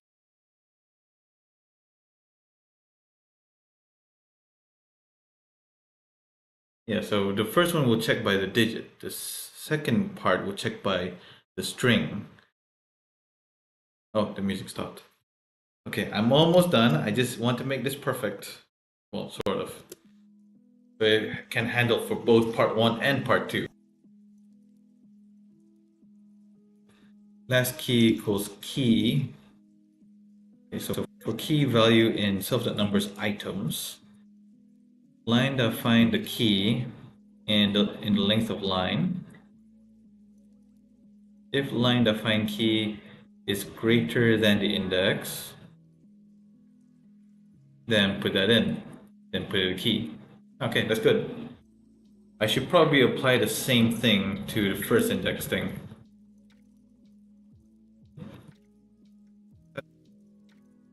Paste. And then for I in range. For I in range. Yeah, so this is getting closer to. This is getting closer. Oh, come on. This is getting closer to making it repeating.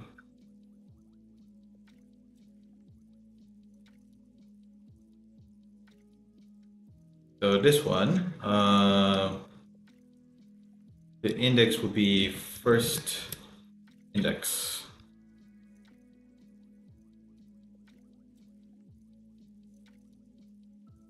So now I, this is now I.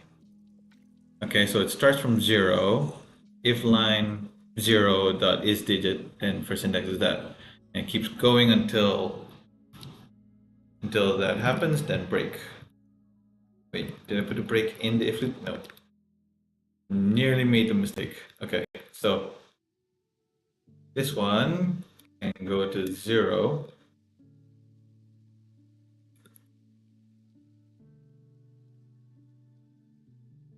Okay, so whoever gets the first index first will get it. And that becomes the new key. Oh, but then I'm not returning the first index. So the first index would be, what is it? What is it?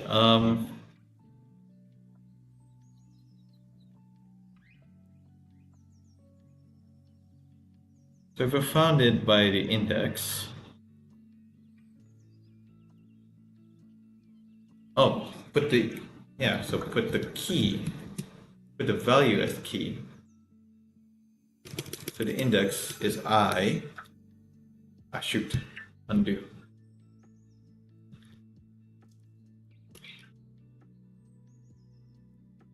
And the first key is the actual value. Okay, and then do the same thing here. Last index, I'll just change this to last key. Last index is equals to I. Right? Oh, come on. I hate this keyboard. I gotta use my keycron. Oh my goodness, it's all wrong. String index out of range. Okay, what is that? 1 ABC2. Okay, that is on where? Last digit. Last digit. Okay, so the problem is at the last digit function.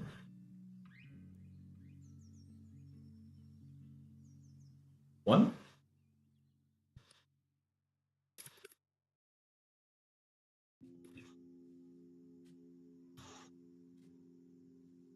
Okay, so almost. Now the problem is something else. First digit, last digit. Okay, so both of these errored out. 1 ABC2. The first digit returned none for some odd reason. Why? I made a big boo-boo. It's not working.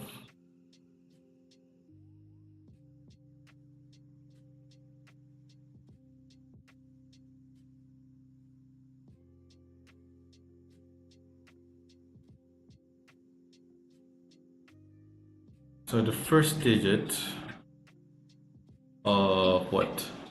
1ABC2. It's not, it returned none.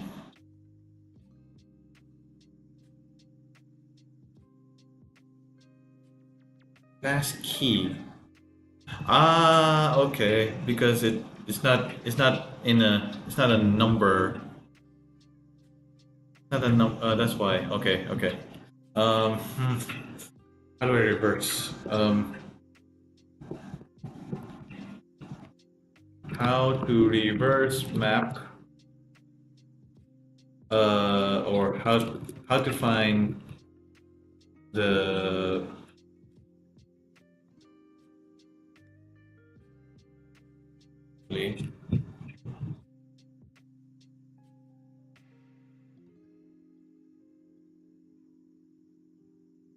yeah, maybe not. Okay, okay. Don't overthink this, but we're probably getting there somewhere. Self.numbers.get last key. No, key. Okay, so key. And then this one we'll just return that last key. Okay, and then do the same thing with the first key.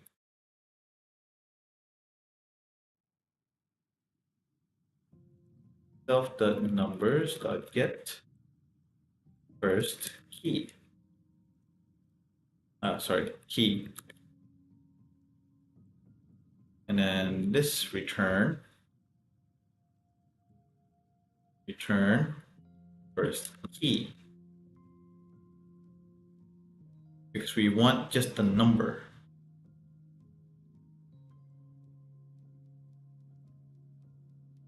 Okay, let's give that a go. All right, so we're close, I think. I hate seeing that it failed like that. Okay, so I think we're kind of close, I think. So that last key,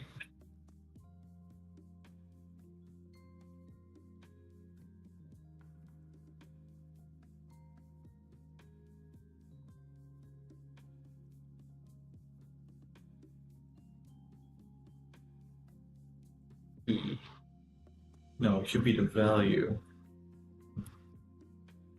Value.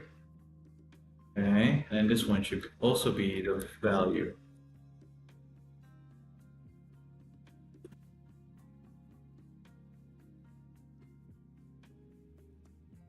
Okay, so we're getting somewhere. Almost.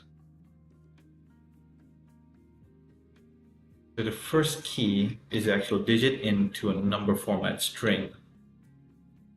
Then the other one, where the numbers have the key and the value. So therefore, the value of it is a numbered string. Whichever the case is,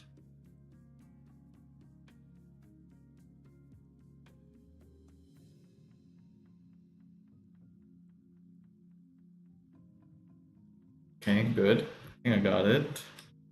Got that.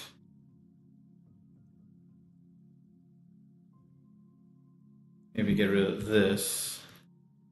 It's not equal to.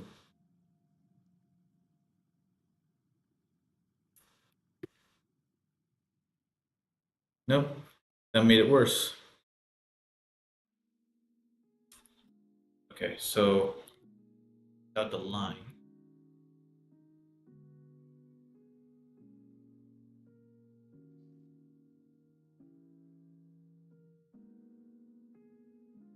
Get the numbers, so we will see where it went wrong.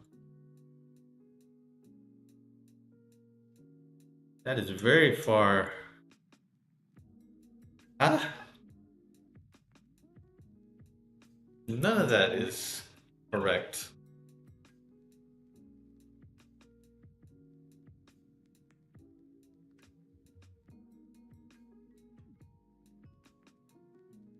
Okay, so what if...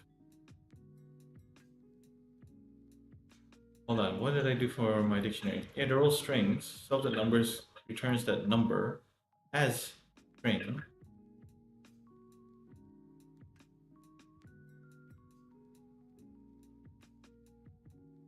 Guess I have to do a little bit more. Print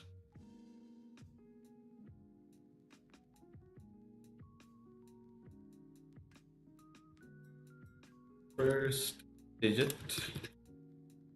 equals, and then last digit equals.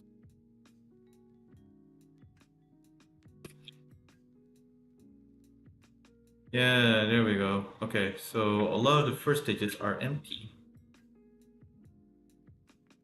That's why it's not doing it.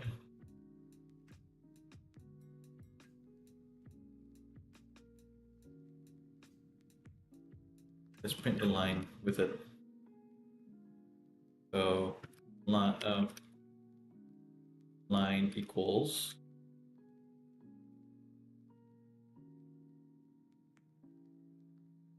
Yeah, okay, so the problem is just the first digit. First digit is not giving me back the thing.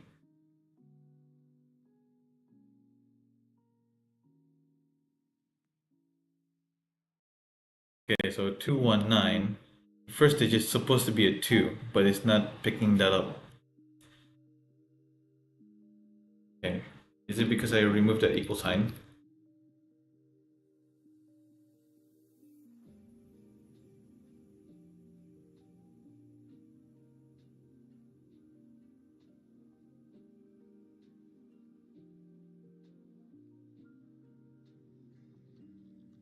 Len of line. Or -1.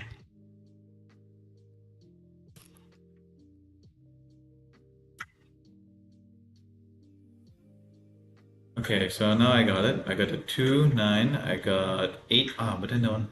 Okay, you know what? I should raise error.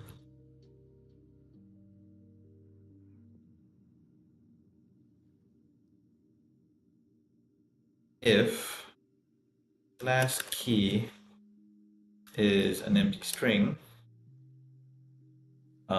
raise value error. Last digit not found. Do the same thing, yank, for the first key.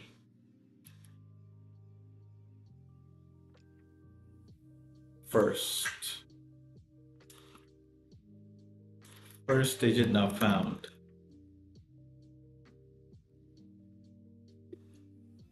There we go. So instead of that, you can make it a little bit more. What? Okay.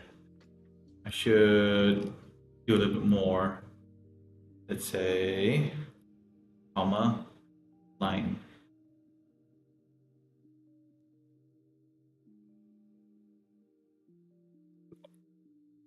So if I were to write up a log file, it will log that value error instead.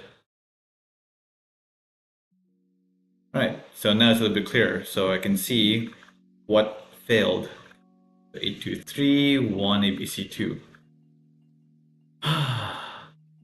Okay, so why couldn't it find 1 ABC2? Let's fix that. Get first digit 0 and empty. For I in range len, if len I is digit, print line. Print everything!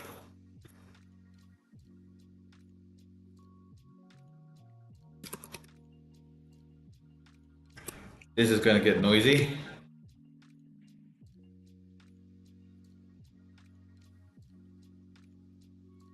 Hey?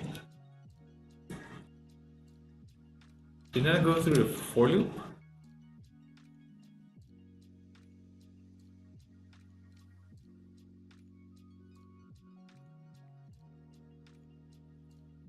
It didn't go through the for loop. Why didn't I go for the for loop?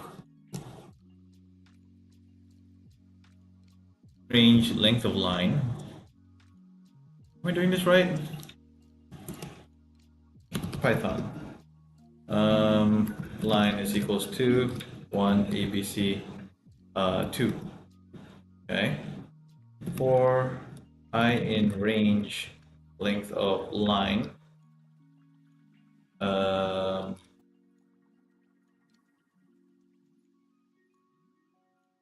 it. Why?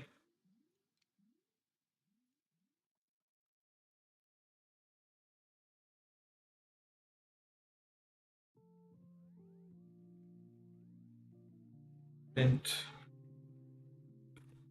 I. Okay.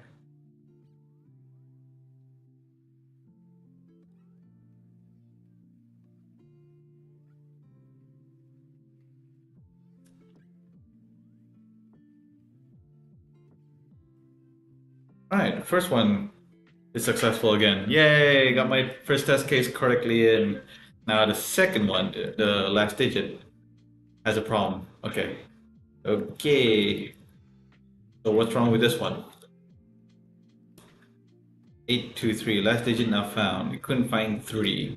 Okay, so it's not this for loop, it's this for loop. If 0 is less than or equal to line.find key and it's less than equal to length of line. Okay. So 823. Let's try that. L equals 8, 8, 8, 2, 3. Okay. Okay, so I think the find key is 3.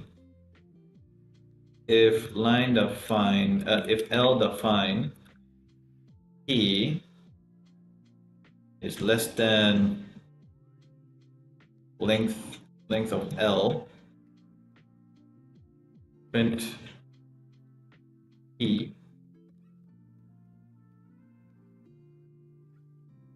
Okay, I think it's just that. Just keep it simple. Yeah, I'm probably overdoing this. If length.find key is greater than, okay, I think it's supposed to be as long as it's greater than 0. Actually, greater than or equal to 0. And then just do that.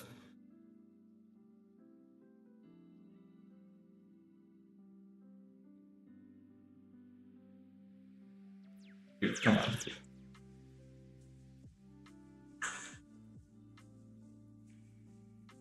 Do test, the last one is still not found. But 3,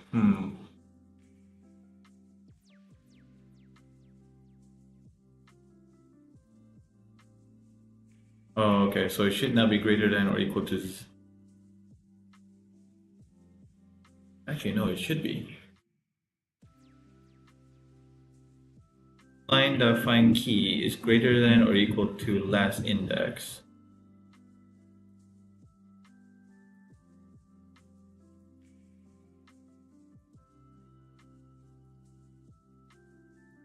Last underscore index equals line.find key. Okay, this one is a little extra. Okay, what if just that? So still can't find 3.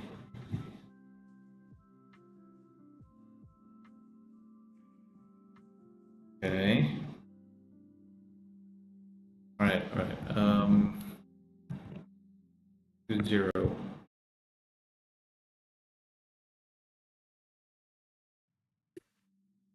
There we go. Okay, maybe the logic just wasn't right. But now all my test cases passed. I guess time for the actual time for the actual run. So Python trebuchet.py. Yo, okay, that's a lot. What is this? Last digit not found. Yeah, there is no last digit here. There's only one. 3QLGQ.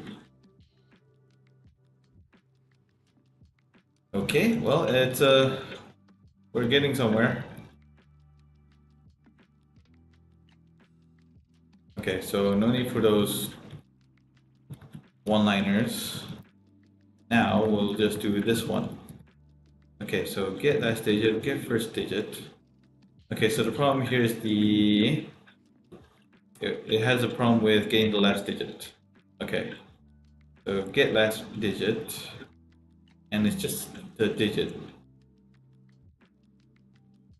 So length line will go all the way back until it hits 0. That's the last index.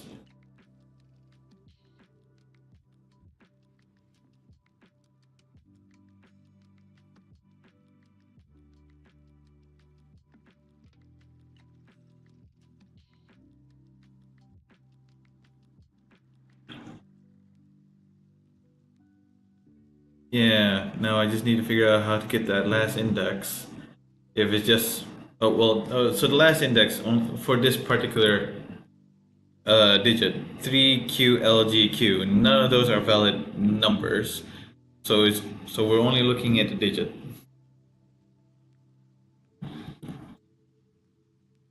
So to get that digit, it's supposed to get that.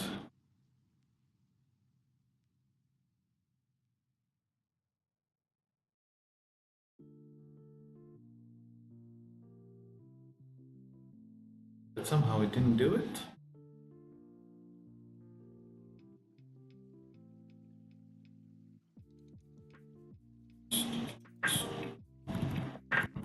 Wait, didn't I have one example that only has one number? Yeah, 77. So therefore, this should work.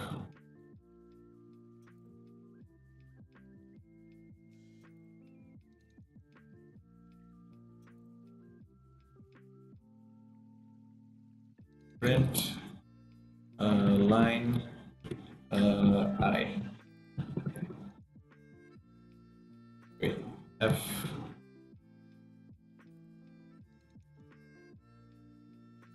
Checking. No, I should probably. Hmm. Yeah, I'm just gonna grab that. Do it myself. Line is equals to 3QLGQ. Okay. For I in range, length of line is 0 minus 1. I think I had that problem before with index out of bounds. 9 minus 1. Okay. And then print line I. Yeah, it didn't get to Q. So that means I gotta do minus 1 on this one. Yes. Okay, so 0 is not inclusive. That second parameter is not inclusive. Okay, little noob mistake, but that's fine. Okay, that's a lot of noise, but it's working. Okay, I'll just keep the print in there. And what else do I have that's printing? I just want to remove all these noises. Print. That's it. Cool. Okay, save. Run that one more time. That doesn't look right. 557524 part 1. What did I have? It's different. 56397. What? What have I done? Oh no! Oh no! Test cases passed though, I think. Yep, test cases pass. But the solution is all crappy. It was like, what the heck? It screwed part 1, and now that makes part 2 answer questionable. I'll test it. 55752. Not supposed to guess, but you know. 55752. Bismillahirrahmanirrahim. Not the right answer. It's too high. Okay, well, I'm not gonna play that little TikTok game. So let's go back and let's figure this one out. Okay, where did it go wrong? The test cases pass, but the answer is wrong. It's too high, especially with part 1. It's all wrong.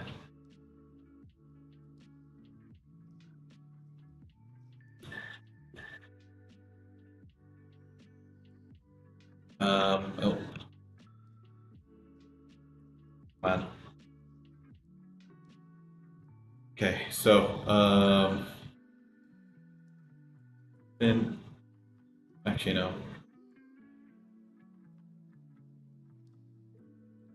Okay, so what is the answer for part two of day one? What is the problem here? Why won't it give me that? Okay, problem is also put with part one.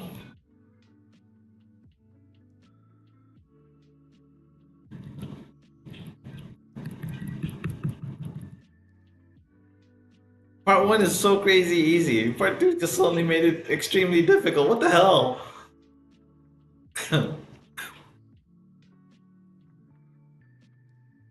Okay, what am I missing? What am I?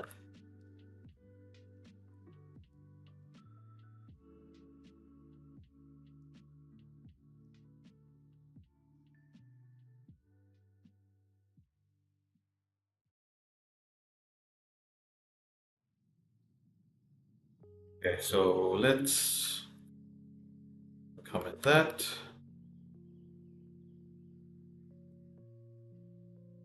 Let's run the unit test. 12, 38, 15, 77. Okay, let's double check on the first one. 12, 38, 15, 77. Yep, that's definitely correct. So it's not exactly obscure. Then the second one, 29, 83, 13, 24, 42, 14, and 76. Yeah, that's also correct. That should give us the 281. So that's also fine. So where did it go wrong? Where did it go wrong? Where did it go wrong?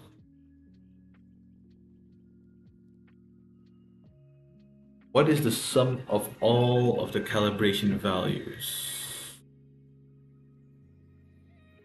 Ah, okay. So I think that was, it's very close to the answer of puzzle one.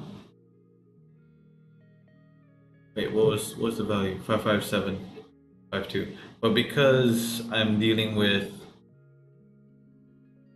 letters, it's now changed a bit.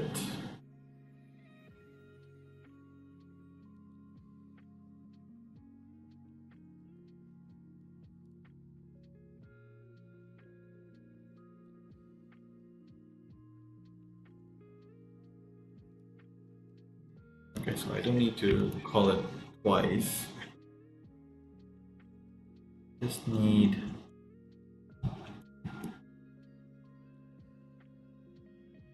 It's gonna be midnight. What the hell? Um. hmm,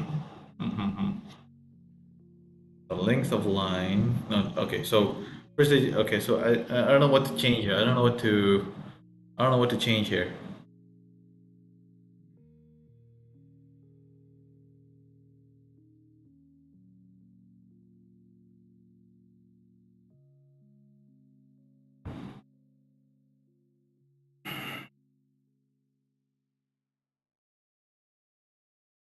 Two, three, four, five, six, seven, eight. Okay, and then if the last index is the line that find key,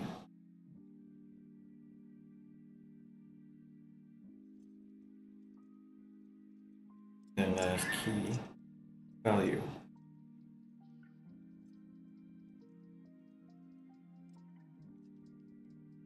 Yeah, I can probably make this one a little bit cleaner. If I do and.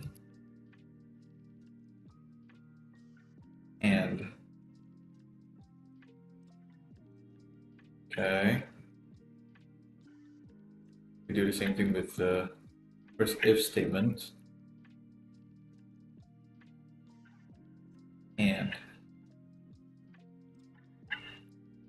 Okay, so it's a little bit cleaner. Come on. Now the problem is why isn't that giving the right answer?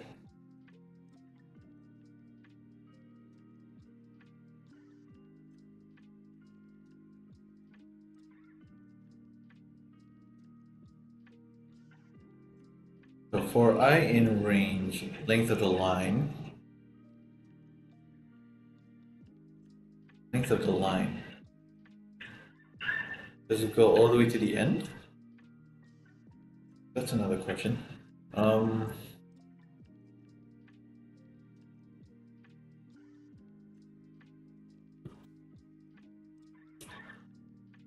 Python.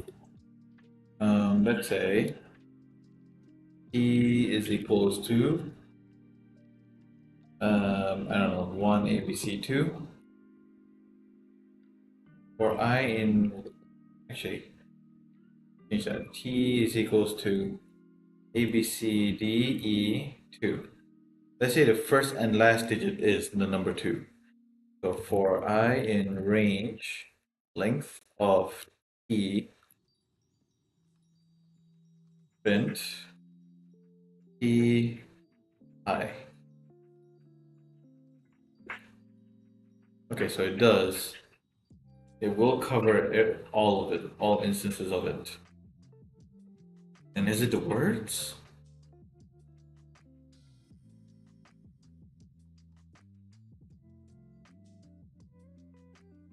Even though you pass test cases, it's still. Why is that? Why is that? Why? I don't get it. Why? Test cases are supposed to like cover all these different cases.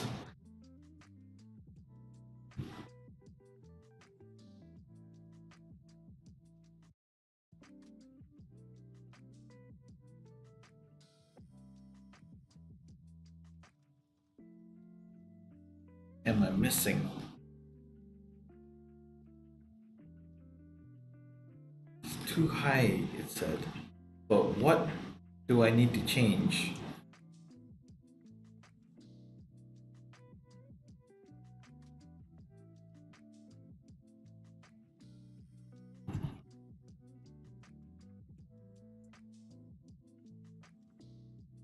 Okay, there's no point in my data class, so that's fine.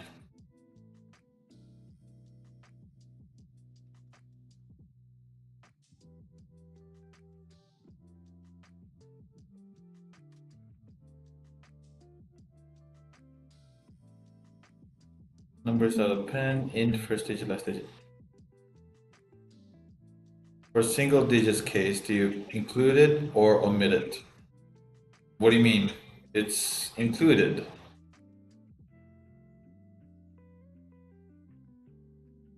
So let me explain how. Let me explain my little logic here. So in the first, in both of these digits, I have them run through a for loop, right? There's two for loops in here. The first for loop, it will just check for everything that's a digit, and since because I initialize with nothing, so I just say, okay, if you found it, put them as the new index, new key, okay? And then for the second for loop, it will check whether the key, the value that it found, and get its index, and if it's greater than or less than to the one that's set by the digit before that. You get what I mean?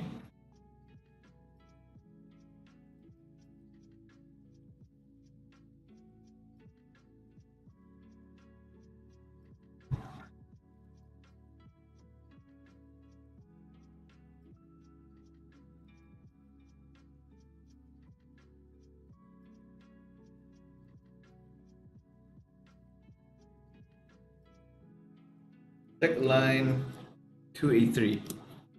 283. That is my of my input file. Okay.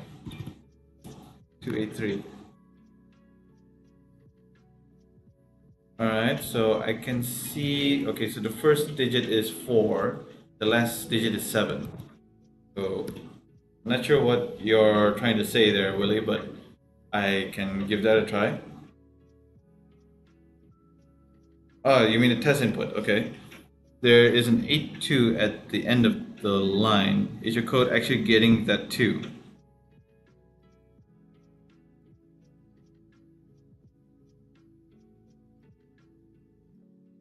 No, it doesn't get the 2. Yeah, so everyone's input files are different, Willie. So yours is unique to yours, and mine is unique to mine. So yeah, so I don't capture the 2. You might want to search the input file for that combination. Something with 8 and 2, like 2 separate words. Like this one, 8 2. But as you can see, the first digit is 8, not 2. And then the last digit is 6. So in this case, in this line, it's 86.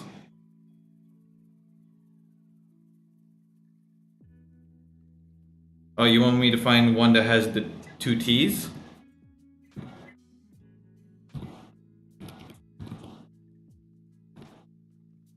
Okay, so I found one, but it's not even close to either the first or second digit.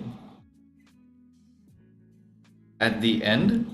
Which end? The start, or I guess you mean on the right end.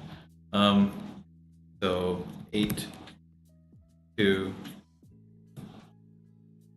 Yeah, there's one.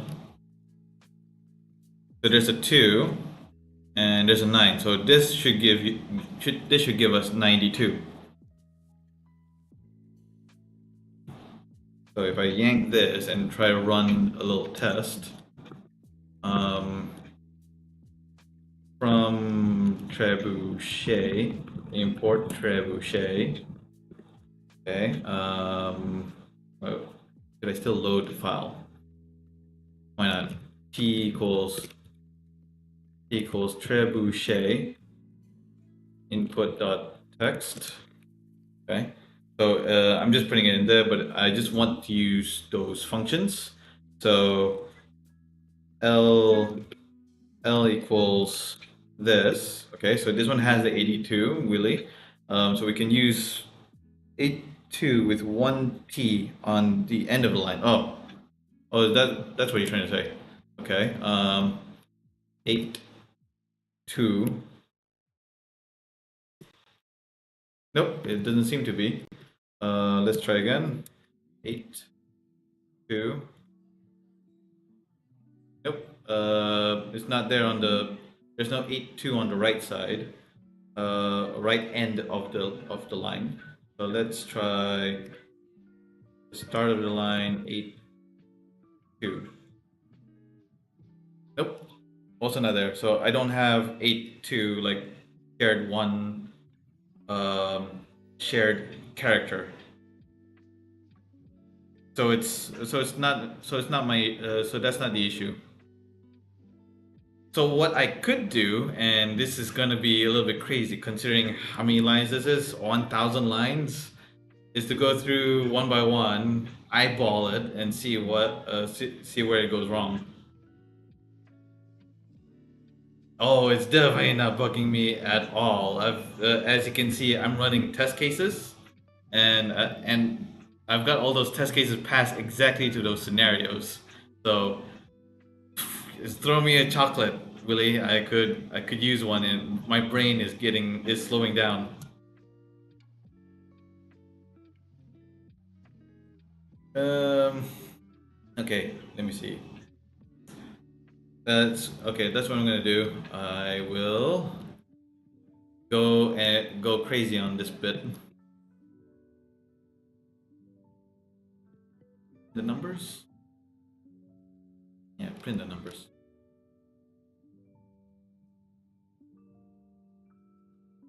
Python.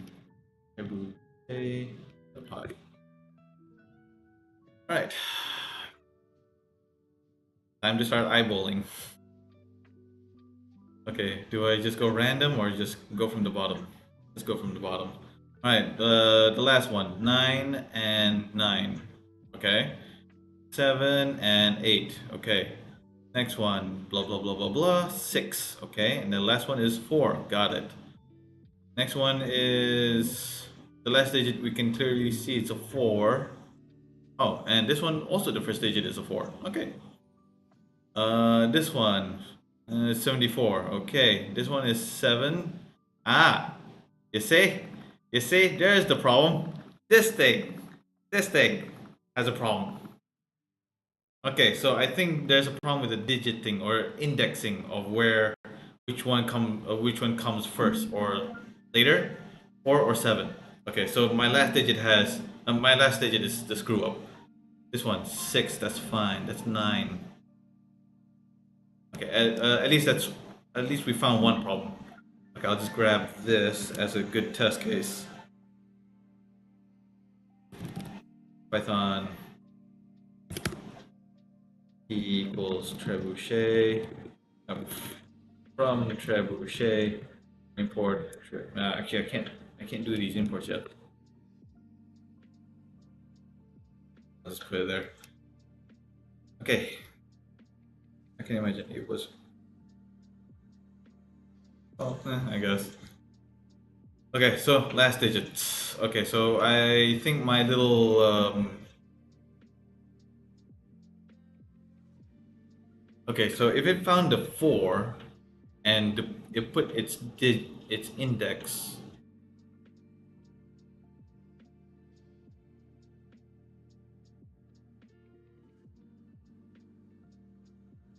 Okay, so it does count to 0. This one does not. This one needs a +1.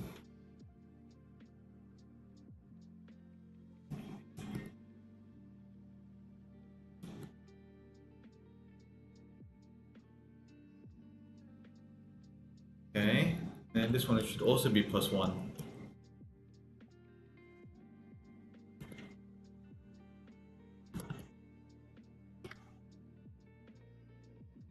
You know how computers start things at 0? That pisses me off. Still. Anyway.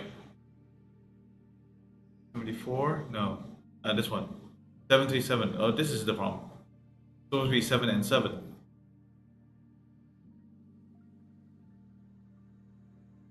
So if I were to run this and get the last digit, how would I do that?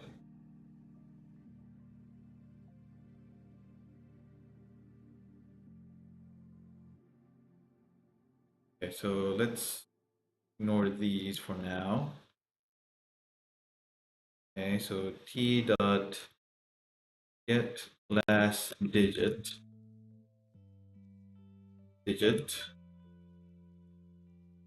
and this is the line method.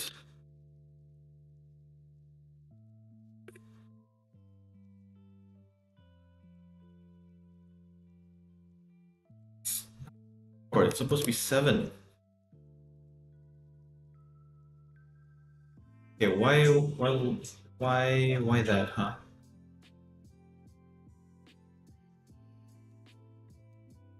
It did what is the last index? I think I should print out the last index. Print last index. Actually,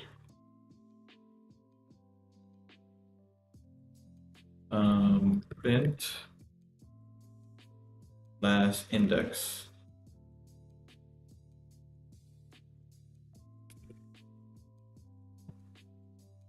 Last index equals ink, and I'm gonna put it here.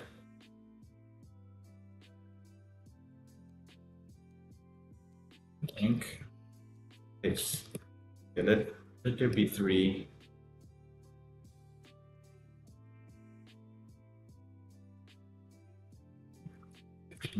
Digits. And then I want this.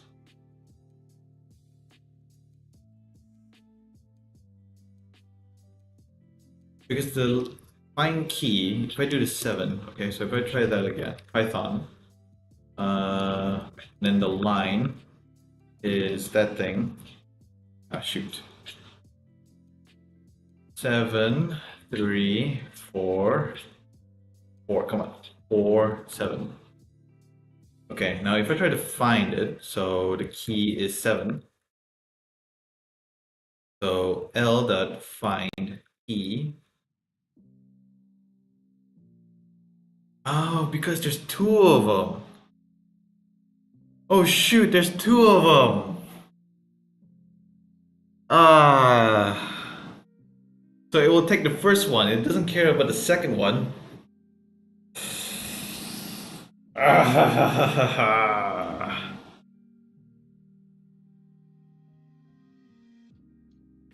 Okay, so that's the problem. Okay, how do I do this?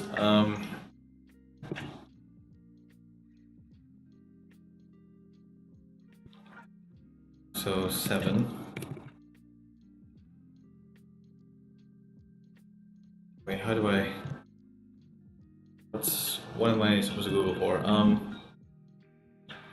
How to find all occurrences of a string in a string.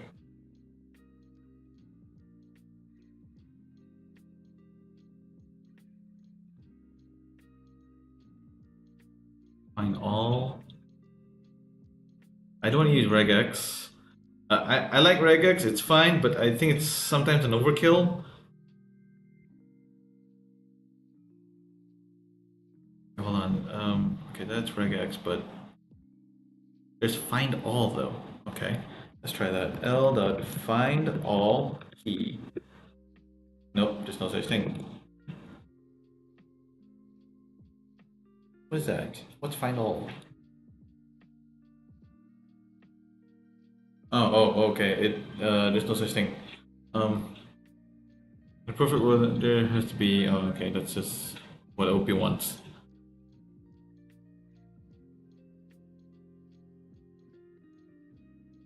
Yeah, like if you. What's another way?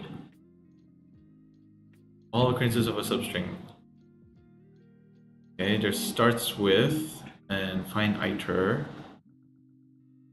find method, and there's also reduce. Okay. So this will find all the geeks in that test string. Right, and then the output is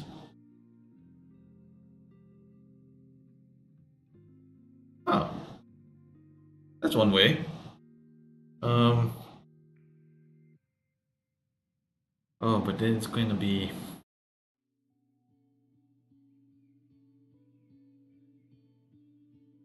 well, it's one way to fix a bug, I guess. So I'll get rid of this and this and this. I will try that. So not lined up find key, but something to do with what did you do? Starts with if test string that starts with test sub the substring geeks. Okay, so it'd be key. So that's what I'm using. I'm using key. So the test string that starts with, but then he puts it into a loop over the entire string instead. Okay. Let's put that to a test. Okay, so I have the key, I get this, I get a sentence. Now if I do a loop for I in range of, what did you do for I in range length string? Okay, could you just copy that? Res equals for I in range, for I for I in range, length of my L. Do I need to minus 1? I think so. I don't need to? Okay. If, shoot, what was it? If L dot starts with key,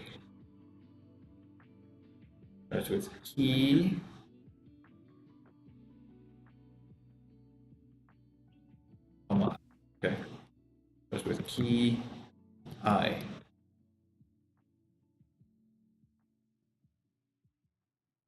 res. All right, so we got 0 and 7. Gotta be okay. Let's see. L, what was it? 6, no, 10, 10 more. Okay, yeah, that gets the other 7. All right, so since there's 2 occurrences, I just need a bigger number. I guess that would be like what, max? Yeah, there we go. Okay, so that should be it. So with all this for loop, I can just change that. Then again,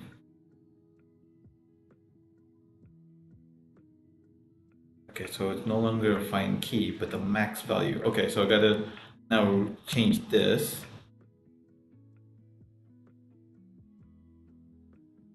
The first key is fine because it checks by first occurrence. Or should I be looking for find the last occurrence of a string in a string? I thought, shoot.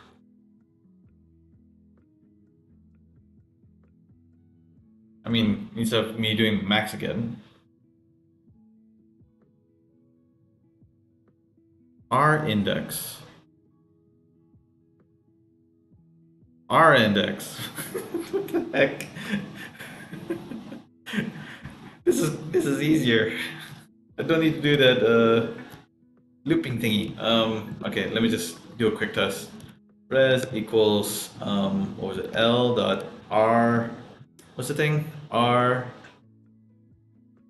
index, and put in the key. Okay. Res. Yeah, same thing.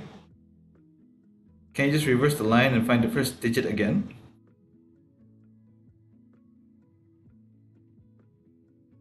No. So it's how do you? If you reverse the line, you'll. So it's like if you do 7, right? 7. If you reverse it, it will be Neves. That is if I try to reverse every single character. If there's a way for me to split every single one of them as its own word, then yes, I'll be able to pinpoint which one is the last index. So no, that won't work. But this will work. This will definitely work. Um, yeah. So no need for this anymore. Oh, so line dot r index e is greater than or equal to 0, and don't need that find e plus 1. Line dot r index key r index e. So the opposite of find is r index. If you want to get the first occurrence, it's use the find function. If you want to get the last occurrence, you use the r index. Index. I think that should be it. I'm not sure about this plus 1 stuff, so let's see what happens.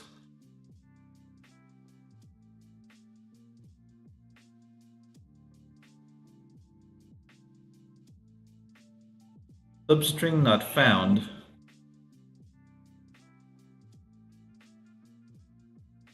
Substring not found. Oh, okay. I didn't actually test that. So if let's say L is, I don't know, 7, and the key that I'm using is like 1. For L dot R index key, yeah, it will. Ah, shoot. Okay, so it plays around a little bit differently. So with R index, I have to wrap it in try except.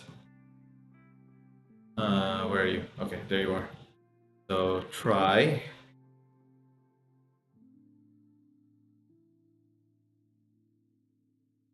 Okay, and then. Ah, shoot, what?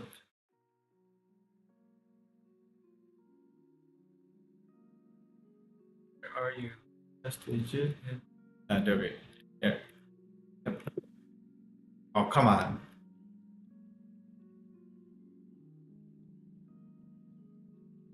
Except, what was that? Value error. Except value error.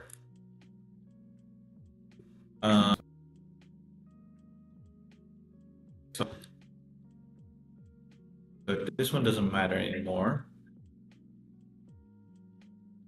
Okay, so if it handles a value error, continue.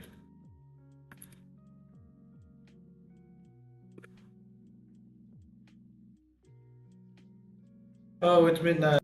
Okay, well, Trebuchet.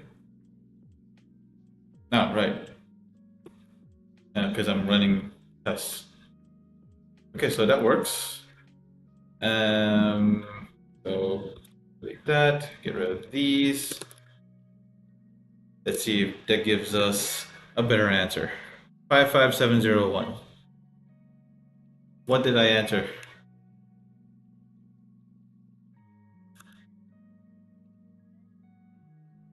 What did I answer? Where's my browser? Okay, there it is. 55701, is it? Okay, let's just double check. So 7 and 7. I got 8 and 9. 3 and 6. 3 and 8. 8, 8. 4, 4. 1, 2, 6, 9. 2 and 6. Okay. 9, 9. 8, 7. 2 and 3. 9, 8. Okay, so it looks like it's correct. So 55701. Moment of truth. Bismillahirrahmanirrahim.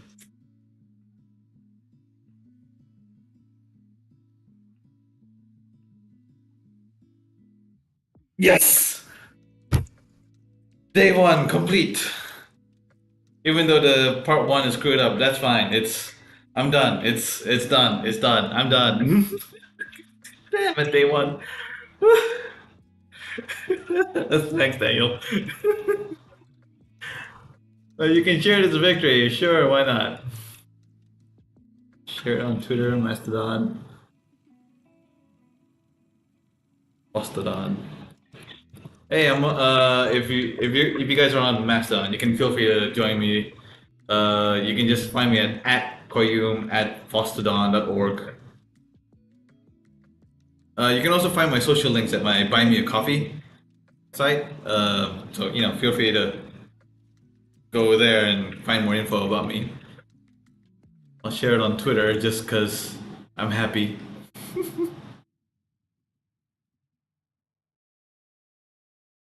Yay!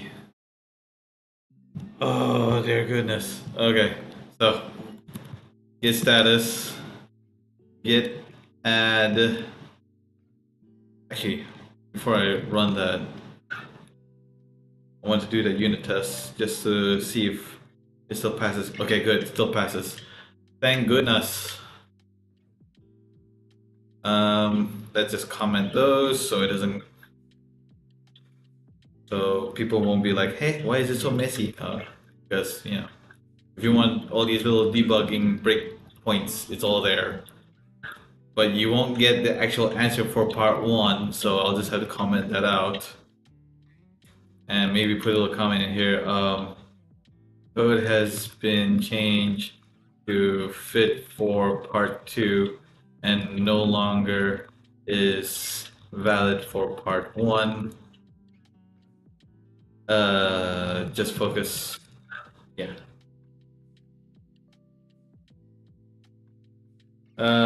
Maybe. So what I did before this, in order if I want to keep it maintained for part 1 and part 2, I would have two separate parts of code, one for part one, one for part two, if it deviates so much. And this is one of those cases. It deviates so much that I think it needs to have its own separate code. Well, at least I'm happy. Git add, git commit, -m, white, check, mark, and I think there's supposed to be something like a test tube. Go back to gitmoji. Gitmoji.dev. Okay, test. Yeah, test tube. Oh, that's a failing one. Tube? Nope. Okay. It doesn't seem to show. Just rocket, just memo, lipstick, tada, lock. What else can I use in here?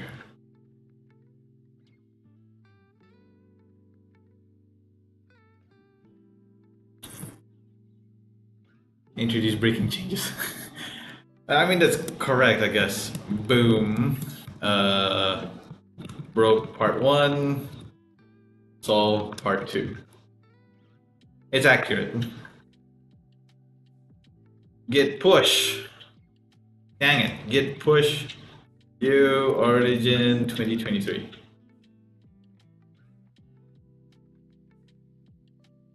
Rejected. Okay, git pull.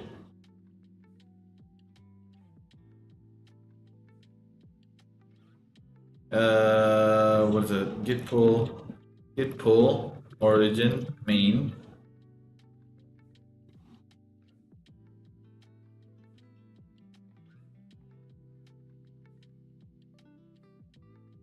Wait, is that right? Git status, ls. I didn't break it, did I? Nope, it's fine. Still there, I hope. By trebuchet.py.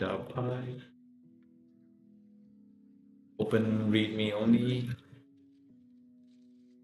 Okay. I know I used R index in the last one. Yes, okay, so it's still there.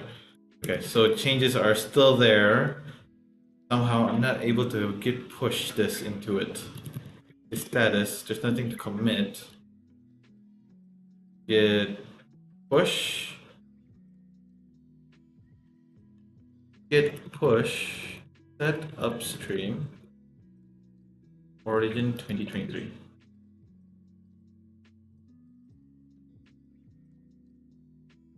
Git pull.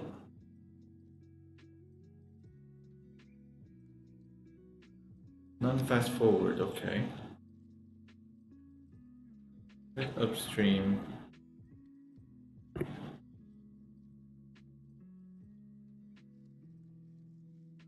Okay, it doesn't like my push.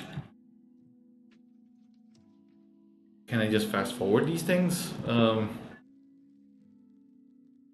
Git push fast forward.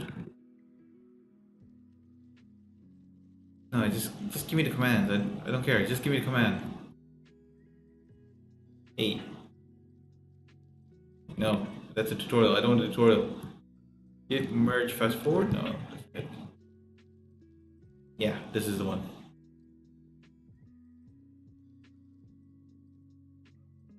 Git push origin. Yeah, rejected. That's correct.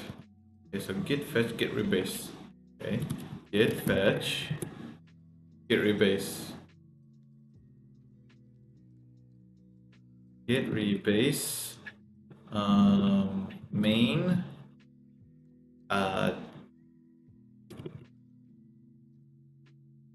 It's the branch, right? Yeah, branch. Oh, my branch is 2023. Git push origin 2023.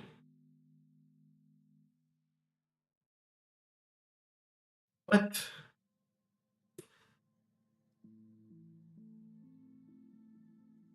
Okay, that didn't work. Wait, I thought it said something. Git push force. Okay, there we go. Git push force origin. Force it! Push! There we go. Yeah, screw it. I'm the only one working on this repo. Who cares? Okay, let's just double check on my GitHub repo just to before I end the stream. GitHub for you. For you and event code. Yep, there it is. Just compare and pull request. Yeah, that's a thing. That's working on 2023 advent of code. So from now on, I'll just continue working from this branch only and run my little tests and all that stuff, and then let it just run.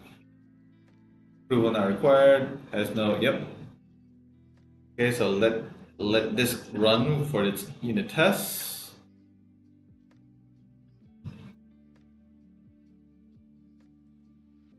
Hey, by the way, Willie, if you're still on, thanks for joining me on the stream. Thanks for your little pointer and help. Managed to fix it, by the way. Ah, all passed. Good. Build successful.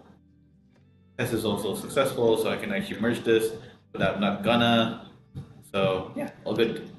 Good, good, good, good. So hey, you're lurking. All right. Okay. Well, I am tired. I'm done for day one. Yeah. Thanks, Willie. So I'm done for day one. I don't think I'm gonna do day two. I'll probably do that tomorrow, before my next stream on Wednesday. I'll see if I can just speed up and go through a bunch of puzzles and then see if I can go through day five, day six maybe. My next stream is on Wednesday. So Wednesday, same time, 9 p.m. Brunei time. That's GMT plus 8 for anyone else international.